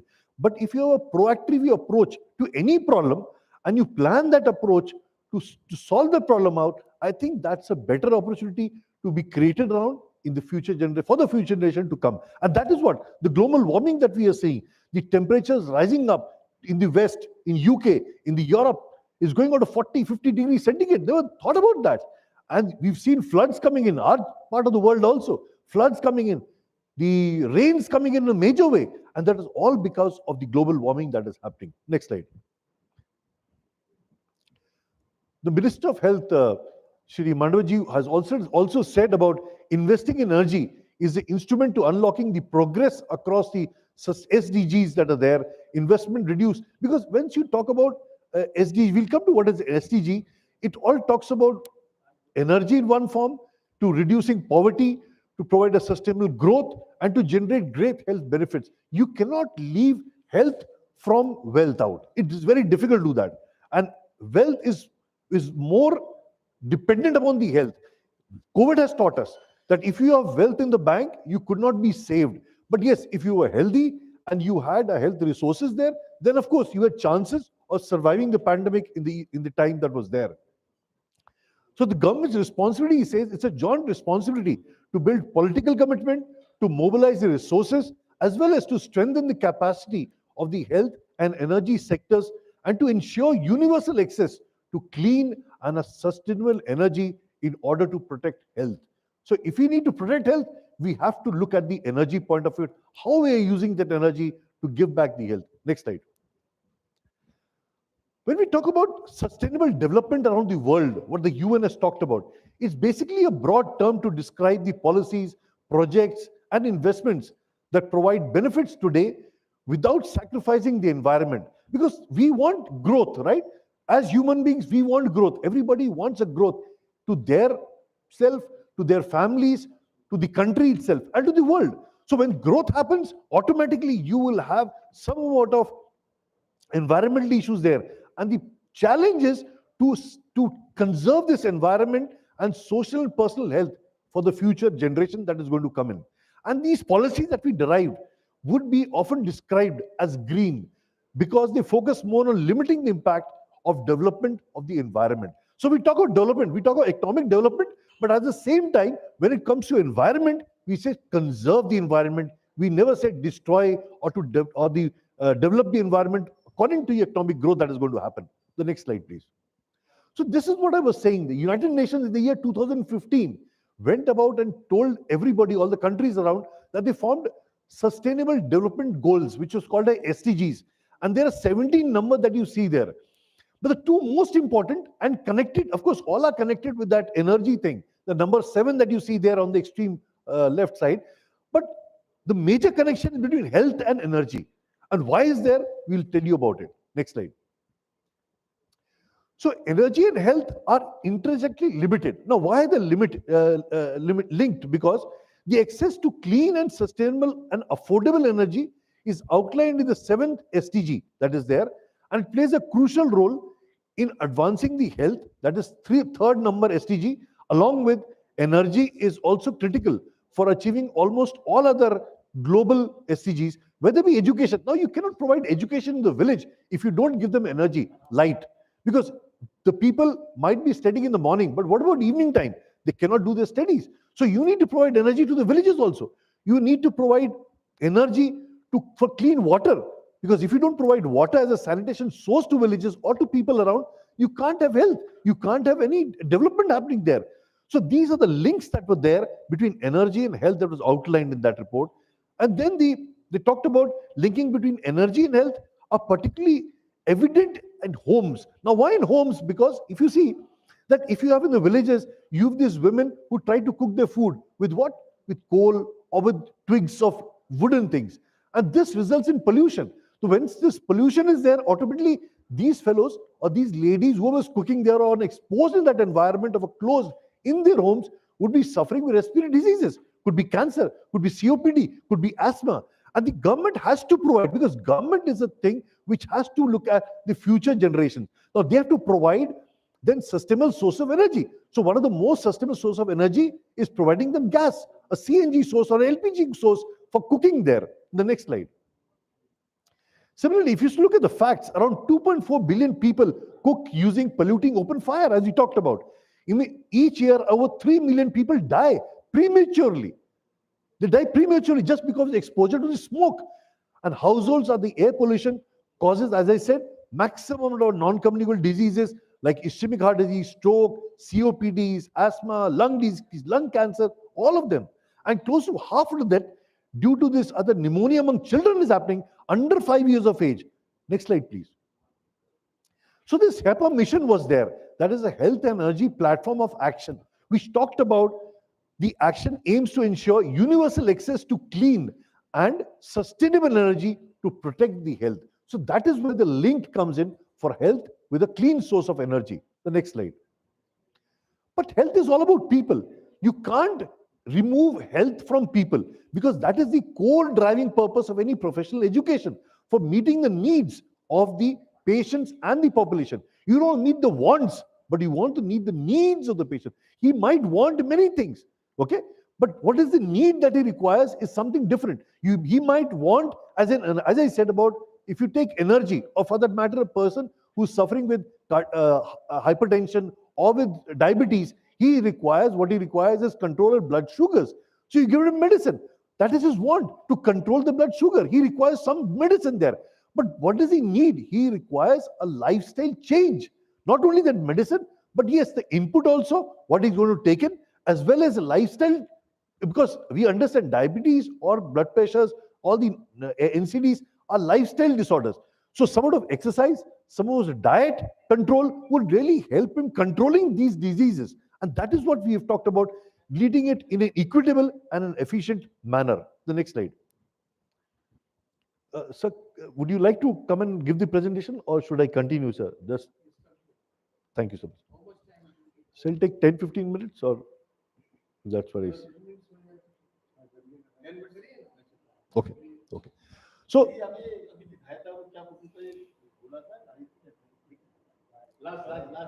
can we go to, yeah. So that is what he said about health is all about people, okay? You have to have, once you think about health, it is about people that you talk about. You cannot talk about something else, a machine or something like that. So that is the driving purpose. In a machine, the head is there, but the head of an animal does not determine the machine there. So similarly with health, it is basically the human's head that is there, which is more important. The human part is more important when you talk about health. Next slide. So when you talk about measures for green healthcare, we divide it into two parts. One is the healthcare's primary mission. Is that to protect the health or provide sustainable health to our population? And how is it provided? By designing an operation of our facilities, both healthcare facilities, both planning of it and designing and running them also. It does not mean only planning them, but yes, running them, because we talked about waste, and hospitals generate maximum amount of waste, and waste is the major problem, as we all know about. Next slide. So knowledge is very important, because knowledge is the key. If you want to have a solution, if you want to open a lock, what do you require? You require a key. So to have any approach to a problem, to get a solution, what you require is a knowledge. And that is what we have given to you. The SDGs determined by the UN that were there. Next slide. The Government of India's mission regarding allocation of health, you see, it is much less. The slide is on the blacker side, but if you can see that, it is much less compared to other parts of the world. And that is why our MMR, the maternally mortality rate, or the IMR, the infant mortality rate, or the less than 5 years MMR, these are also comparable to the other part of the countries. These have to be improved. And this can only be improved when we invest in a healthcare. Now, if we invest in a healthcare, as I talked about planning and running them, we will be producing more amount of waste. So we need to be on a sustainable platform where we were delivering the health as well as at the same time protecting our environment also. How do you do it? We will show to you. Next slide. So it is all about healthcare facilities and services that we talked about are basically environmental sustainable, as I told you about, getting less amount of waste in the environment by using safely managed water and sanitation services and clean energy, and potentially the waste that would be generated, and procuring the goods in a sustainable manner, as well as they have to be resilient to extreme weather events and capable of protecting the health, safety, and security of the health of the workforce. So everything is important, including the people who are managing these healthcare facilities. If we don't look at them, then it is a major problem for the times to come. The next one. So in healthcare, you have 4 fundamental requirements. The first is the foremost, as in any organization, the thing that builds an organization is the manpower, okay, or the human resource. And similarly, the healthcare facility, if we don't look at the health workforce, I think it's a major drawback to the organization or to the facility that is there. The second is the healthcare facilities use maximum amount of water and sanitation. And this has to be produced or provided. And when it goes out from because any patient that comes there, if you don't treat this water that is being used there, then of course the population gets infected. So you need to treat this waste before you put them into your rivers, ponds, or into the sewage system. You just cannot throw it. Why? I'll give you an example. You have a patient who comes to me. If I'm doing, now he has a silver filling in his mouth. Everyone would have a silver filling. What is a silver filling? It's a mercury derived filling. Once I drill into this filling of a mercury, what is it going to produce? It is going to produce mercury vapors inside the environment of the healthcare facility. Ultimately, when the patient spits out, or the suction that takes it in, it will take that mercury out with it, right? And if this mercury is not treated or filtered out by some mechanism, and this waste that has been generated is thrown into the sewage, which will ultimately go into the fields and the rivers and the lakes, that the mercury content, which is high, if it is taken by fishes or the animals or by the plants, it ultimately comes back to you itself, because you become an ecosystem in that. So anything which is there in the hospital, might be water also which has been taken care, has to be treated and disinfected before it is given back into the sewage or to the output from the thing. Similarly, healthcare waste, I'll talk about it. Healthcare waste, why? Because you use quite a bit of gloves which are infected again. You use gowns which are infected again. You use disposables which are thrown away, and these are ultimately incinerated. So ultimately, energy, as I told, will go from one form to the other. So you've created some gowns which have to be destroyed by some incineration, and you produce fumes. So ultimately, you might be having a green energy do that, but ultimately some amount of toxic waste is produced in this environment. So that has to be discouraged. That can also be done by using reusable all things, which will go back again. Initially, we said disposable. Now we're getting back to reusable ones. Could be needles and syringes. Now, needles are required because they have to be sharp when you give an injection there. Okay, so you just throw them, you bury them, right? But what about a syringe? You can disinfect it. Why use a plastic one? We were using a glass one. I think that could be used by just disinfecting or autoclaving it. If they had blood also contact with it, we could reuse it. So plastic can be saved from there. That's a major effort that might be seen in the years to come. Energy, whatever energy do we require there? Now, energy could be from biofuels or from, say, solar panels or generated through the winds and turbines. So those type of energy, which is betterment for the healthcare facility, could be used, providing less amount of waste in the environment. And lastly, the infrastructure and technology and products. Now, these days, every hospital uses maximum technologies. And it's a need of the hour. All our beds, all our OT tables, all our lights, all automated, all automized. And these are required to reduce the demand of energies there, to make life more comfortable, right? All our machines could be monitors, could be chairs, could be vents, are all on electrical sources. So this type of energy source is required. We are moving on to telemedicine. Again, we require energy to run the telemedicine, to run all these computers, laptops. We require energy to run them. So they require also somewhat of green energy to run them on. Next slide. So healthcare contributes to carbon emissions, as I said, through energy consumption, transport, product manufacture, use, as well as disposable. But the main concern always, as I said, is about the waste that is being generated from all this energy which is being consumed. And a green concept is one that aims to be environment friendly, utilizes renewable sources, reduces waste by implementing green practices, and enhances the patient well-being ultimately. The concept of green healthcare works on the principle of 3 R's that are there: reduce, reuse, and recycle whatever waste that you generate. Next slide. So we are makers of history, and we are not the makers of history. We are made by the history, as rightly said by Martin Luther King. And you can see on the left side, you have the blockchain technology which the healthcare facilities are trying to adapt. And this will become a major initiative or a major area for the healthcare facilities in the times to come, because this has major advantages there. And like times previously, we were taught, when we were young, we were taught as A for an apple, that was different, the eating one, B for a ball, and C for a cat for the matter. But if you want to connect with the next generation, you have to use the newer technologies. So this newer technology is what? A is not an apple that you eat with. A is the apple which you talk with. B is for the Bluetooth one. So these are all technology, and ultimately technology will take over in the years to come. The next slide. So why renewable? Because all of them that you see with the healthcare facility, whether from comfort to water to storage, I think cold storage is amazing. You have to store the vaccines, you have to store drugs, and this requires energies, refrigerators to store them at a certain temperature. So hospitals are consuming maximum amount of energy in the times to come, and will consume, because that is what is required from us to provide the best facility of healthcare to our population. The next slide. We are going to provide comforts. So comforts could be provided by providing ACs around. A simple method for this is, why not go in the old age what was there to provide ventilation to sources? And ventilation has been told to us, especially we have learned during the COVID times, that we have to be you can operate if the area is there and you want to be COVID free, because if one person who's COVID positive enters a closed area, then whoever was in that area would get infected ultimately. He has to quarantine himself. He's infected.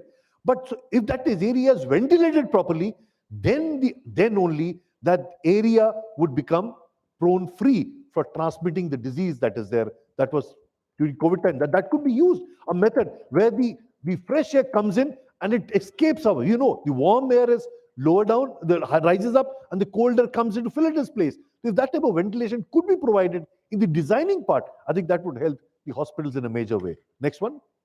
Similarly, water pumping and treatment. So we require water as a major way. So pumping would require resources. Could be solar energy, use that. It could be stored at a high level and then could be supplied to the places where it is required.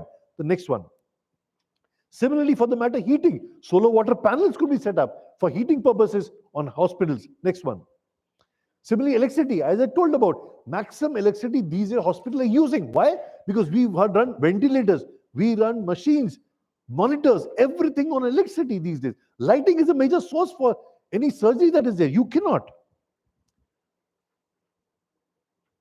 Okay. So next slide. Next slide. So these are the various sources. Next one. Yeah. So,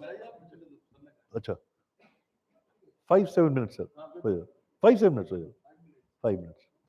So this is the electricity that we're saying.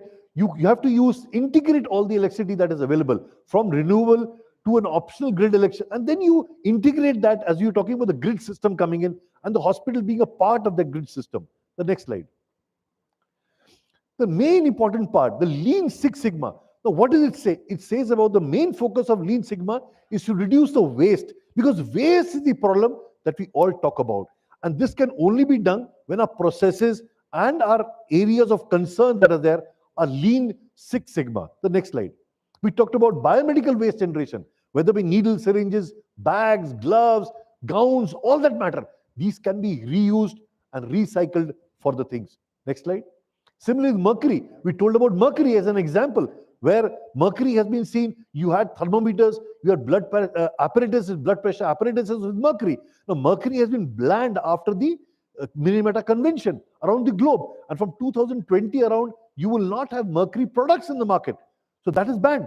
So to use this, there are other things to come out with. Now, they will have challenges. They will have further challenges around when we have an e-waste getting generated around. When that comes in, you will think about something else to solve that problem around. Next slide. Poor waste disposal, especially with needles I talked about. Needles are a major source of infection. Now, these are bloodborne infections that we talk about. Next slide. So radiation again is a very harmful source. So we need to have areas which are designated. No exposure there. No person is brought into that area except the person who's having that exposure. Next slide. And digitalization is the major source. We talked about digitalization as we talked about telemedicine coming in a major way in healthcare, or the amount of blockchain technology being taken over. Next one. So the focus areas in the design again. So when we plan hospitals, they have to be in a green concept. Now, what do you say green concept? The lighting should be natural. There should be indoor air quality maintained. There should be green housekeeping there. There should be clean and green interior buildings. Because when you have clean and green areas, automatically 50% you are cured. Only the 50% doctor cures you. Rest 50% is cured by the environment that you're in and by a positive attitude that you have towards life. And gardens and landscaping are the major source. Nature is a major source for healing of human mind and soul. Next slide. So you have interior materials being designed that way. Next slide. You have green environments where the patients could be taken for a walk in the green areas. Next slide.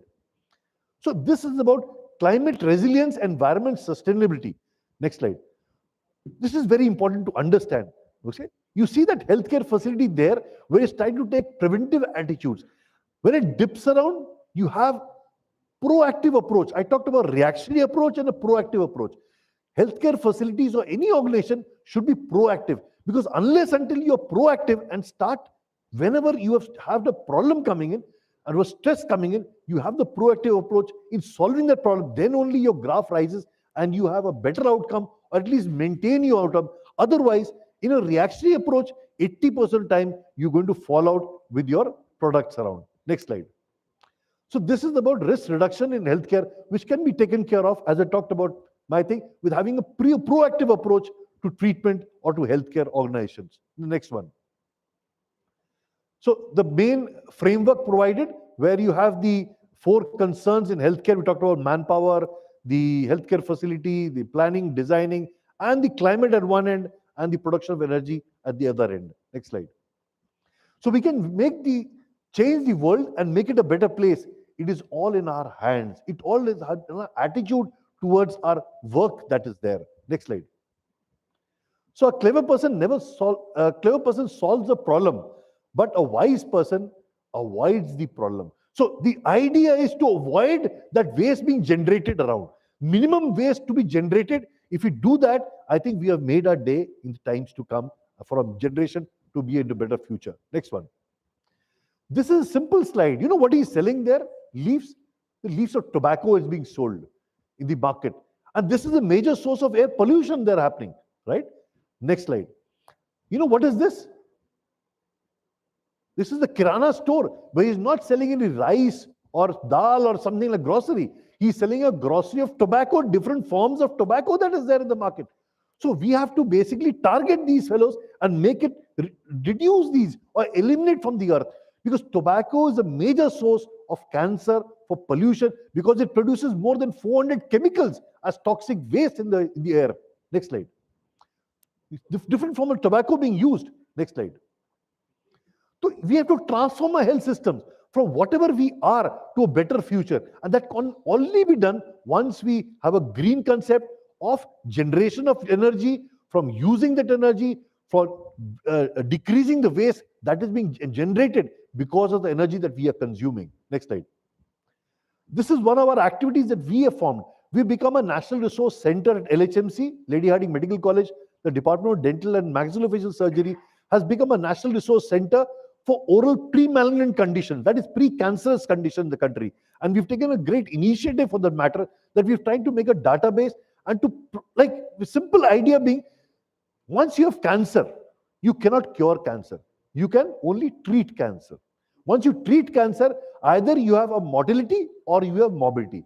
You can decrease the morbidity and mortality from 90% by treating to 50%, not below that.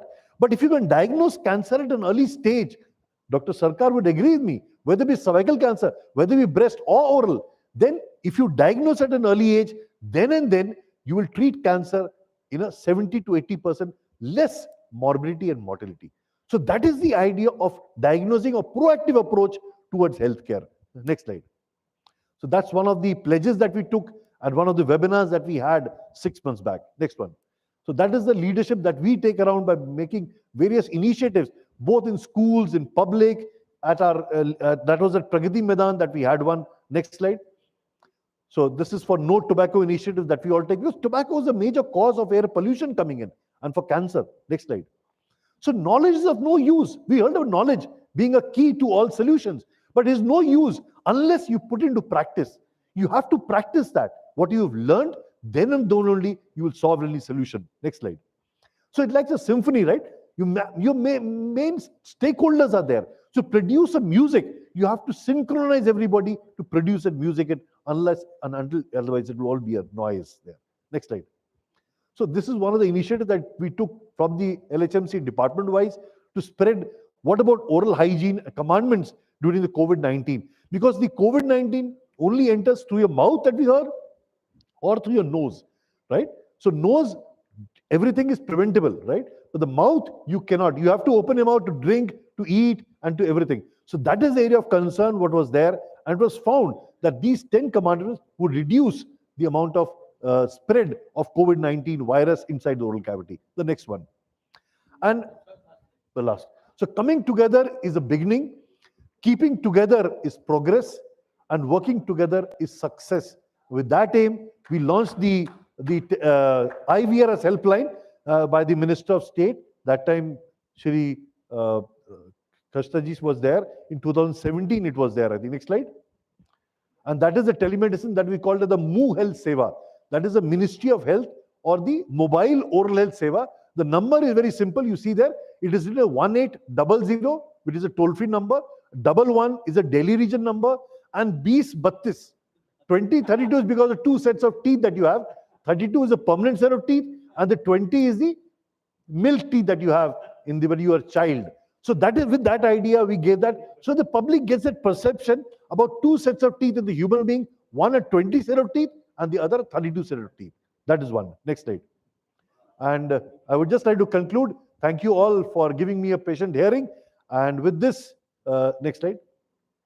So the idea being is to integrate the design practices, whatever we have, whether we plan something, we execute something, to recognize that new solutions emerge from a process that engages creative problems, solving out, thinking out of the box. Okay. So when we say out of the box, I have one question for anyone who is in the panel here. Next one.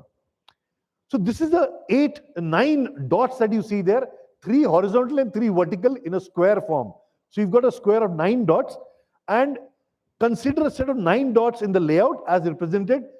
The problem definition is as follows. You have to connect all the 9 dots by using 4 straight lines. Remember, you have to connect all the 9 dots by using 4 straight lines or less. If you can do that, I know I can do only with 4 straight lines, not less than that. But if you can do that with 4 straight lines or less without lifting the pen, you don't lift your pen. Okay. The only hint that is there to connect all these 9 dots is think out of the box. Can anyone solve this problem out?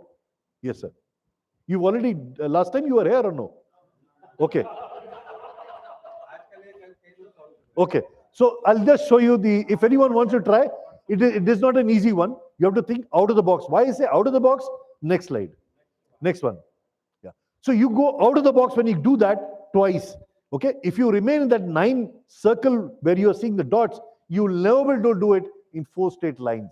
Once you go out of the box to solve that problem, you will be able to do it. And that is the basic idea. Whenever you have a solution, when you have a problem, the problem solution can come to you provided you think properly, proactively, and out of the box. Because routine solutions are never got. Next one. Thank you so much for a pleasant hearing. Thank you.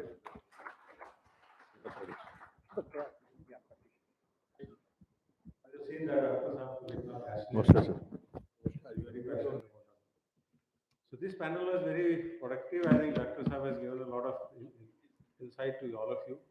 One thing which I just wanted to say, the carbon credits. This is a very important thing which all of us have to start thinking now. Because when I commissioned one of the power plant of 726 megawatt in Tripura, and our Prime Minister inaugurated that plant is accruing almost 1,20,000 carbon credit every year. So that kind of amount. And now if you convert into money, you can understand how much money it is. The carbon credits are traded at from $20 to $100. So it depends on you how you bargain. So this is one thing which is a takeaway. I think he's given a very good overview about that. So with this session is over, but now we are going to have a concluding session, and we have Honorable Minister Shri Subhash Sarkarji. He himself a doctor, and he has given a presentation in this hall also. He is so passionate about this CSR Research Foundation and work done by the CSR Research Foundation.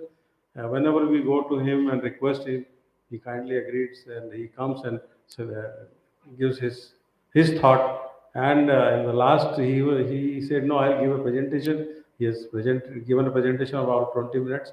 So you can understand how passionate the person he is.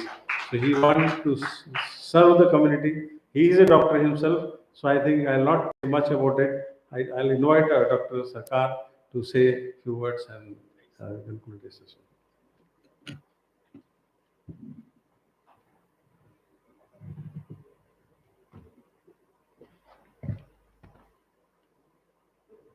Namaskar. Before I speak, I should tell about the fantastic presentation of Dr. Pravesh Mehra and the ample of knowledge you have gathered. For him, give a clarion clap. Jabardast collection. Warm greetings to all. हमारे CA Deendayal Agarwal ji, Chairman, CSR Research Foundation, and former Director, Bank of Maharashtra. And the previous speaker, Dr. Parvesh Mehra. एक एक नाम बताएंगे, ताली तो बजना चाहिए. Sri B.K. Singh, oncologist from the Apollo Hospital. Sri Gokul Pandianji, Director.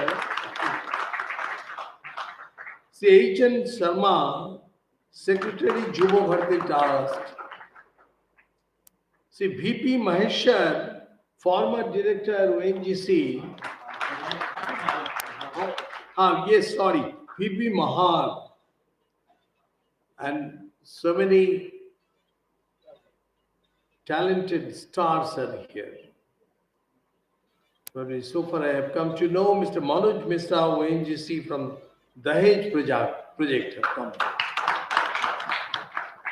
All the dignitaries on the dais and esteemed guests, participants from various PSUs, MSME sectors, scientists and academicians, and my dear friends from the media.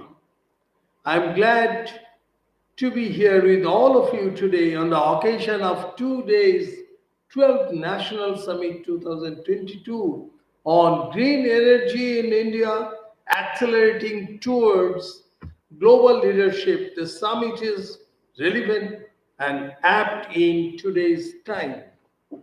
My dear friends, in 2 days, I'm sure there will be wider discussions on green energy and how it should be increased and intensified in India.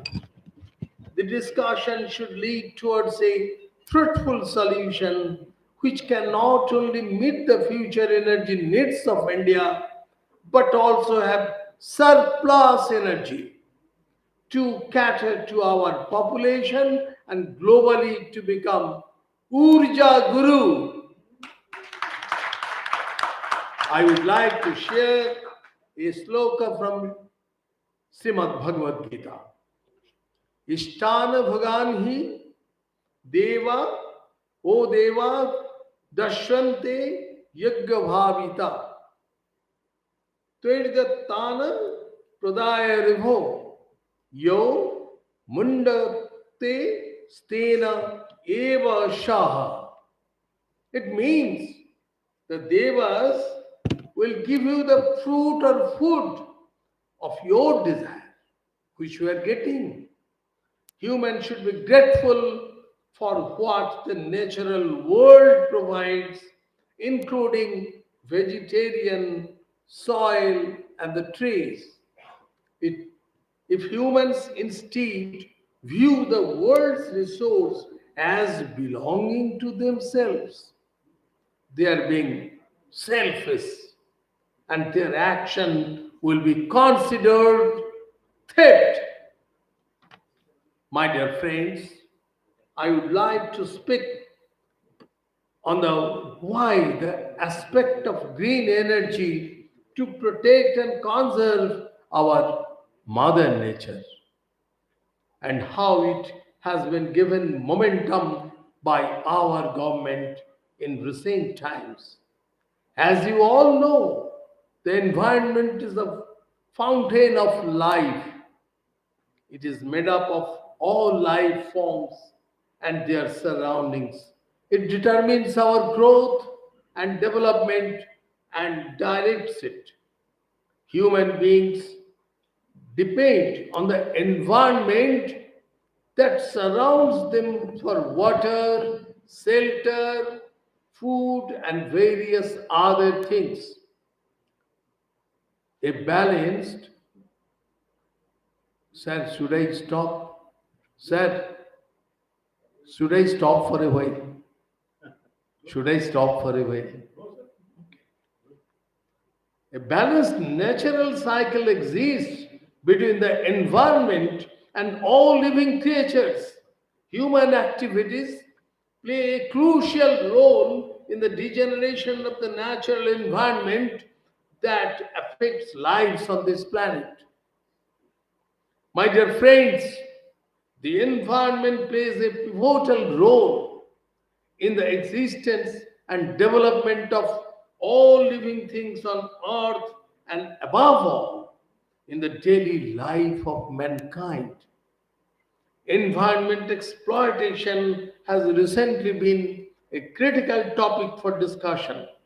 The most important factors causing harmful environment effect are various human activities and the high growth of population groups. Let's talk about some of the destructive activities of mankind. Humans have always cut down trees to make way for agriculture, wood, and the use of plants. There are a few great forests left, namely the Amazon and the large forest of Indonesia. These are threatened by people who exploit them for logging or to clear them for palm oil production, which is highly valued worldwide. Actually, if we think my previous few words, you can determine the very simple activities. Just I am telling. You will see many of our friends when they stayed in a good hotels, they stayed in room even in the winter, keeping the temperature of the air conditioner at 16 degrees centigrade, keeping 2 or 3 or 4 more blankets over the body. Is it right? I am taking cool, that means I am giving heat to the earth. Instead of that heat, I am getting cool. All the birds and other animals, all the human beings outside my room is getting more temperature. So henceforth, if we take a take-home message from this hall, that we will never allow anyone to make the AC temperature more than 22 degrees centigrade, and average is 24 to 25 degrees centigrade. You are agreed, sir? This may be our take-home message today. Always, in every seminar, every occasion, should be there 3, 4 take-home messages. You have already got from Dr. Mehra so many. The hygiene of the oral cavity, about the tobacco, even so many things. Even sometimes we carry biodegradable packets, but outer covering of the biodegradable packets have plastic container. What do? The small plastic container, we throw it. At least we should keep it within our pocket. We should put it to proper place. Okay. These are threatened by people who exploit them for logging or to clear them for palm oil. Just now I have told. Humanity is filling the atmosphere with greenhouse gases such as carbon dioxide and other harmful industrial and fossil fuel emissions. Global warming is caused by hydrofluorocarbons and CFC from refrigeration found in air conditioner. Again, air conditioner has come into picture. Plastic waste, which causes sea life like dolphins to die from stomach problems, pollutes the oceans. What are imminent dangers?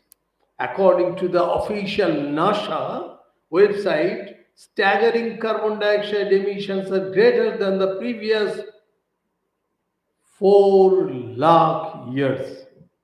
The Earth has heated up to 0.8 degree since 1880, with other harmful emissions such as greenhouse gases released by coal and natural gas and HFCs. Some scientists believe that by the end of the century, the Earth may warm up by an incredible 6 degree, according to Business Insight under NASA. Under the Paris Accord, nations have promised to keep global warming down to 1.5%. The best way to protect and save the environment is to make people aware of the fact that what the environment provides us with and the impact on us that will be caused by environmental degradation. The warming of the earth by human activities is a major cause for concern. If nothing is done, illness, hunger, and flooding will be a major problem of this century as the earth gets hotter, ice melts, and water levels rise. Large chunks of agricultural land will be flooded. We can actively participate in the campaign to save the earth when all human beings learn the importance of the environment. We can cease using plastic bags and reusable plastic straws on a personal level. When we go shopping, we can use fabric and other reusable bags. With palm oil, we can try to use fewer products that cause widespread deforestation. I hope that if each of us has decided to make the environment good, then for the next generation, we'll be able to pass on a green environment. My dear friends, our government, led by our Honorable Prime Minister Shri Narendra Modi ji, has made tremendous progress in the direction of climate justice. Recently, our Prime Minister declared that India will cut its emissions to net zero by 2070 at Glasgow Summit. The United States of America joined the International Solar Alliance a few months back, becoming the 101st member of the India led initiative. Mind it, India led initiative that seeks to make solar energy accessible and affordable to all. Therefore, we need to focus on green energy now. Let me just inform the gathering on the steps taken by our government against the target of achieving 175 GW of renewable energy, excluding large hydro installed capacity by 2022, a total of 114.07 GW of renewable energy capacity, excluding large hydro, has been installed in the country as on 30th June 2022. Further, a capacity of 60.66 GW is under various stages of implementation, and a capacity of 23.14 GW is under various stages of bidding. The government has taken several steps to promote renewable energy in the country. Yes, this includes permitting foreign direct investment up to 100% under the automatic route, waiver of interstate transmission system, charges for interstate sale of solar and wind power for projects to be commissioned by 30th June 2025. Please convey this message to your friends. Declaration of trajectory for renewable purchase obligation, that is RPO, up to the year 2022. Setting up of ultra mega renewable energy parks to provide land and transmission of renewable energy developers on a plug and play basis. Schemes such as Pradhan Mantri Kishan Urja Suraksha Evam Uttam Mahavyam, that is PM Kushum Solar Rooftop Phase 2, 12,000 MW CPSU scheme Phase 2, etc. Laying of new transmission lines and creating new substation capacity under the Green Energy Corridor scheme for evacuation of renewable power. Setting up a project development cell for attracting and facilitating investments. Standard bidding guidelines for tariff-based competitive bidding process for procurement of power from grid-connected solar PV and wind projects. The government has issued orders that power shall be dispatched against letter of credit, very important, or advance payment to ensure timely payment by distribution of licenses to renewable energy generators.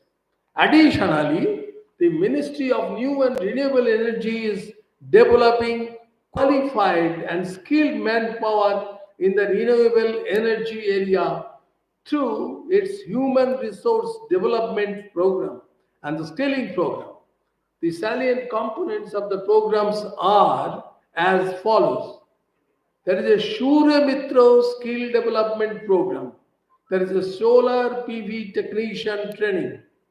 Again, I am telling, Solar PV Technician Training was launched by MNRE in 2015 for boosting employment opportunities by creating skilled manpower for installation, operation, and maintenance of solar power projects.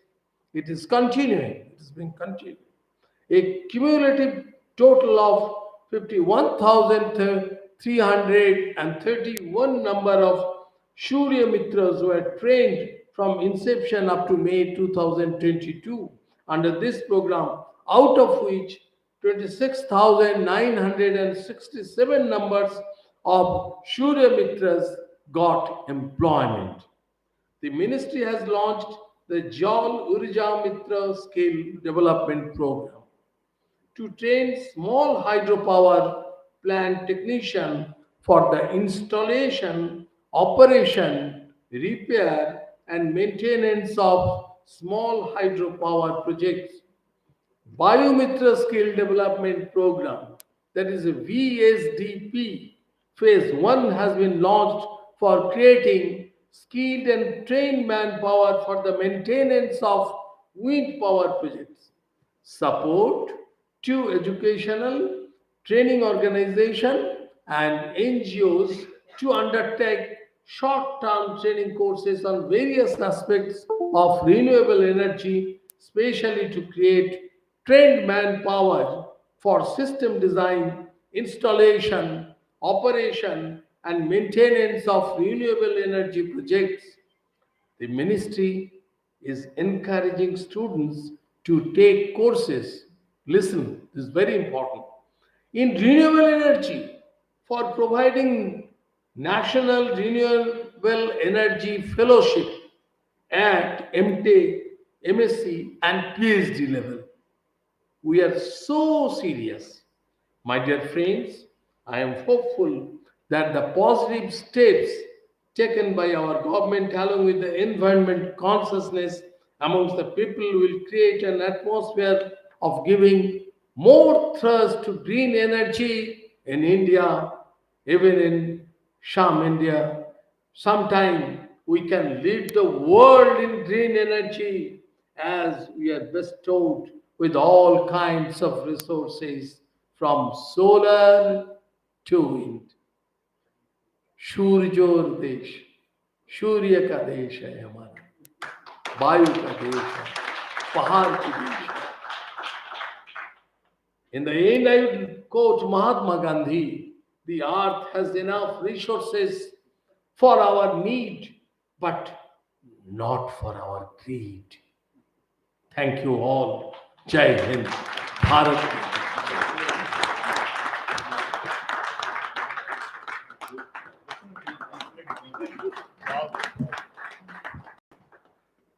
भाई मुझे लगता है sir ने जिस तरह से भाषण दिया हम सब में अब जोश आ गया है कि हमको ग्रीन एनर्जी की तरफ इस देश को ले जाना है और जो कार्य हम कर सकते हैं उसको करना है। बहुत ही बढ़िया सर, आपने जोश भर दिया सब लोगों में। Now we'll go for the felicitation. I would request Pandianji and Sarmaji to felicitate Minister sir with a book.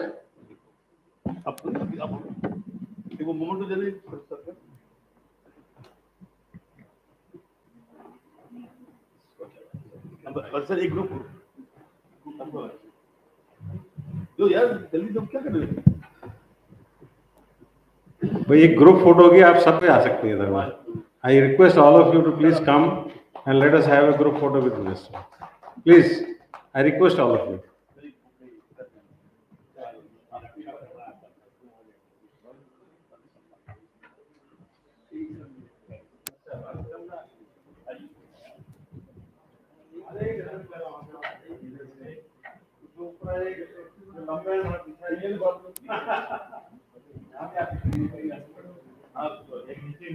Sanjay ji आप आइए। संजय जी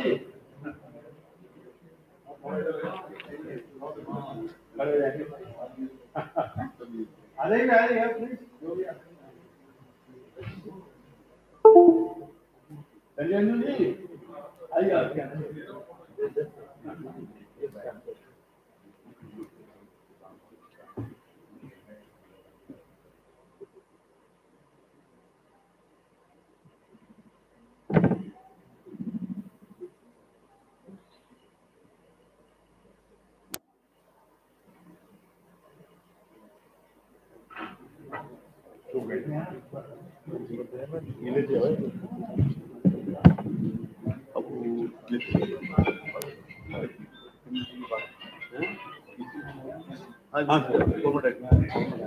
लेकिन चलता है कम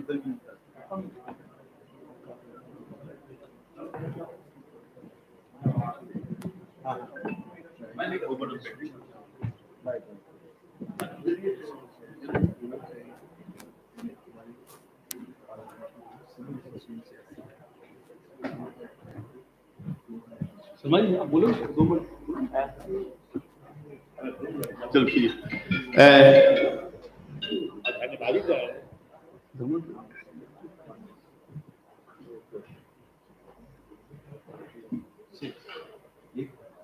ग्रीन एनर्जी के बारे में हम सभी लोग हैं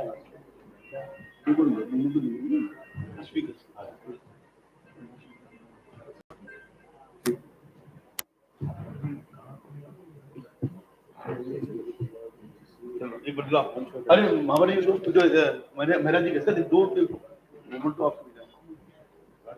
दे दो मेरा जी सबको दे दो मैं अपने चीफ गेस्ट से गुजारिश करूंगा कि एक मोमेंट तो आप डॉक्टर पीयूष मेहरा जी को सर एक दो दो इनको सर आपके हाथ से मिल जाएगा और आइए सर आइए आइए दोस्तों next doctor BK Singh ji को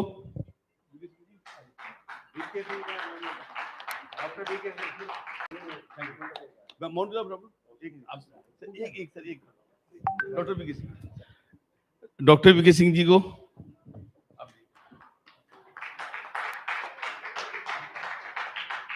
गोकुल गोकुल ये गोकुल जी का दे दीजिए उस लास्ट गोकुल जी का दे दीजिए लास्ट से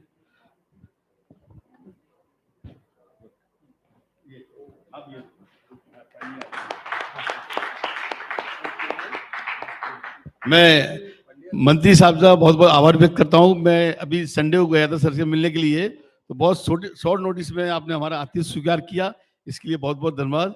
एक बार पुनः मैं इनके सब लोग सहयोगी का भी बहुत आभार व्यक्त करता हूँ कि कम समय में आए। Thank you.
जोशी बाबू जिम्मेदार लीजिए।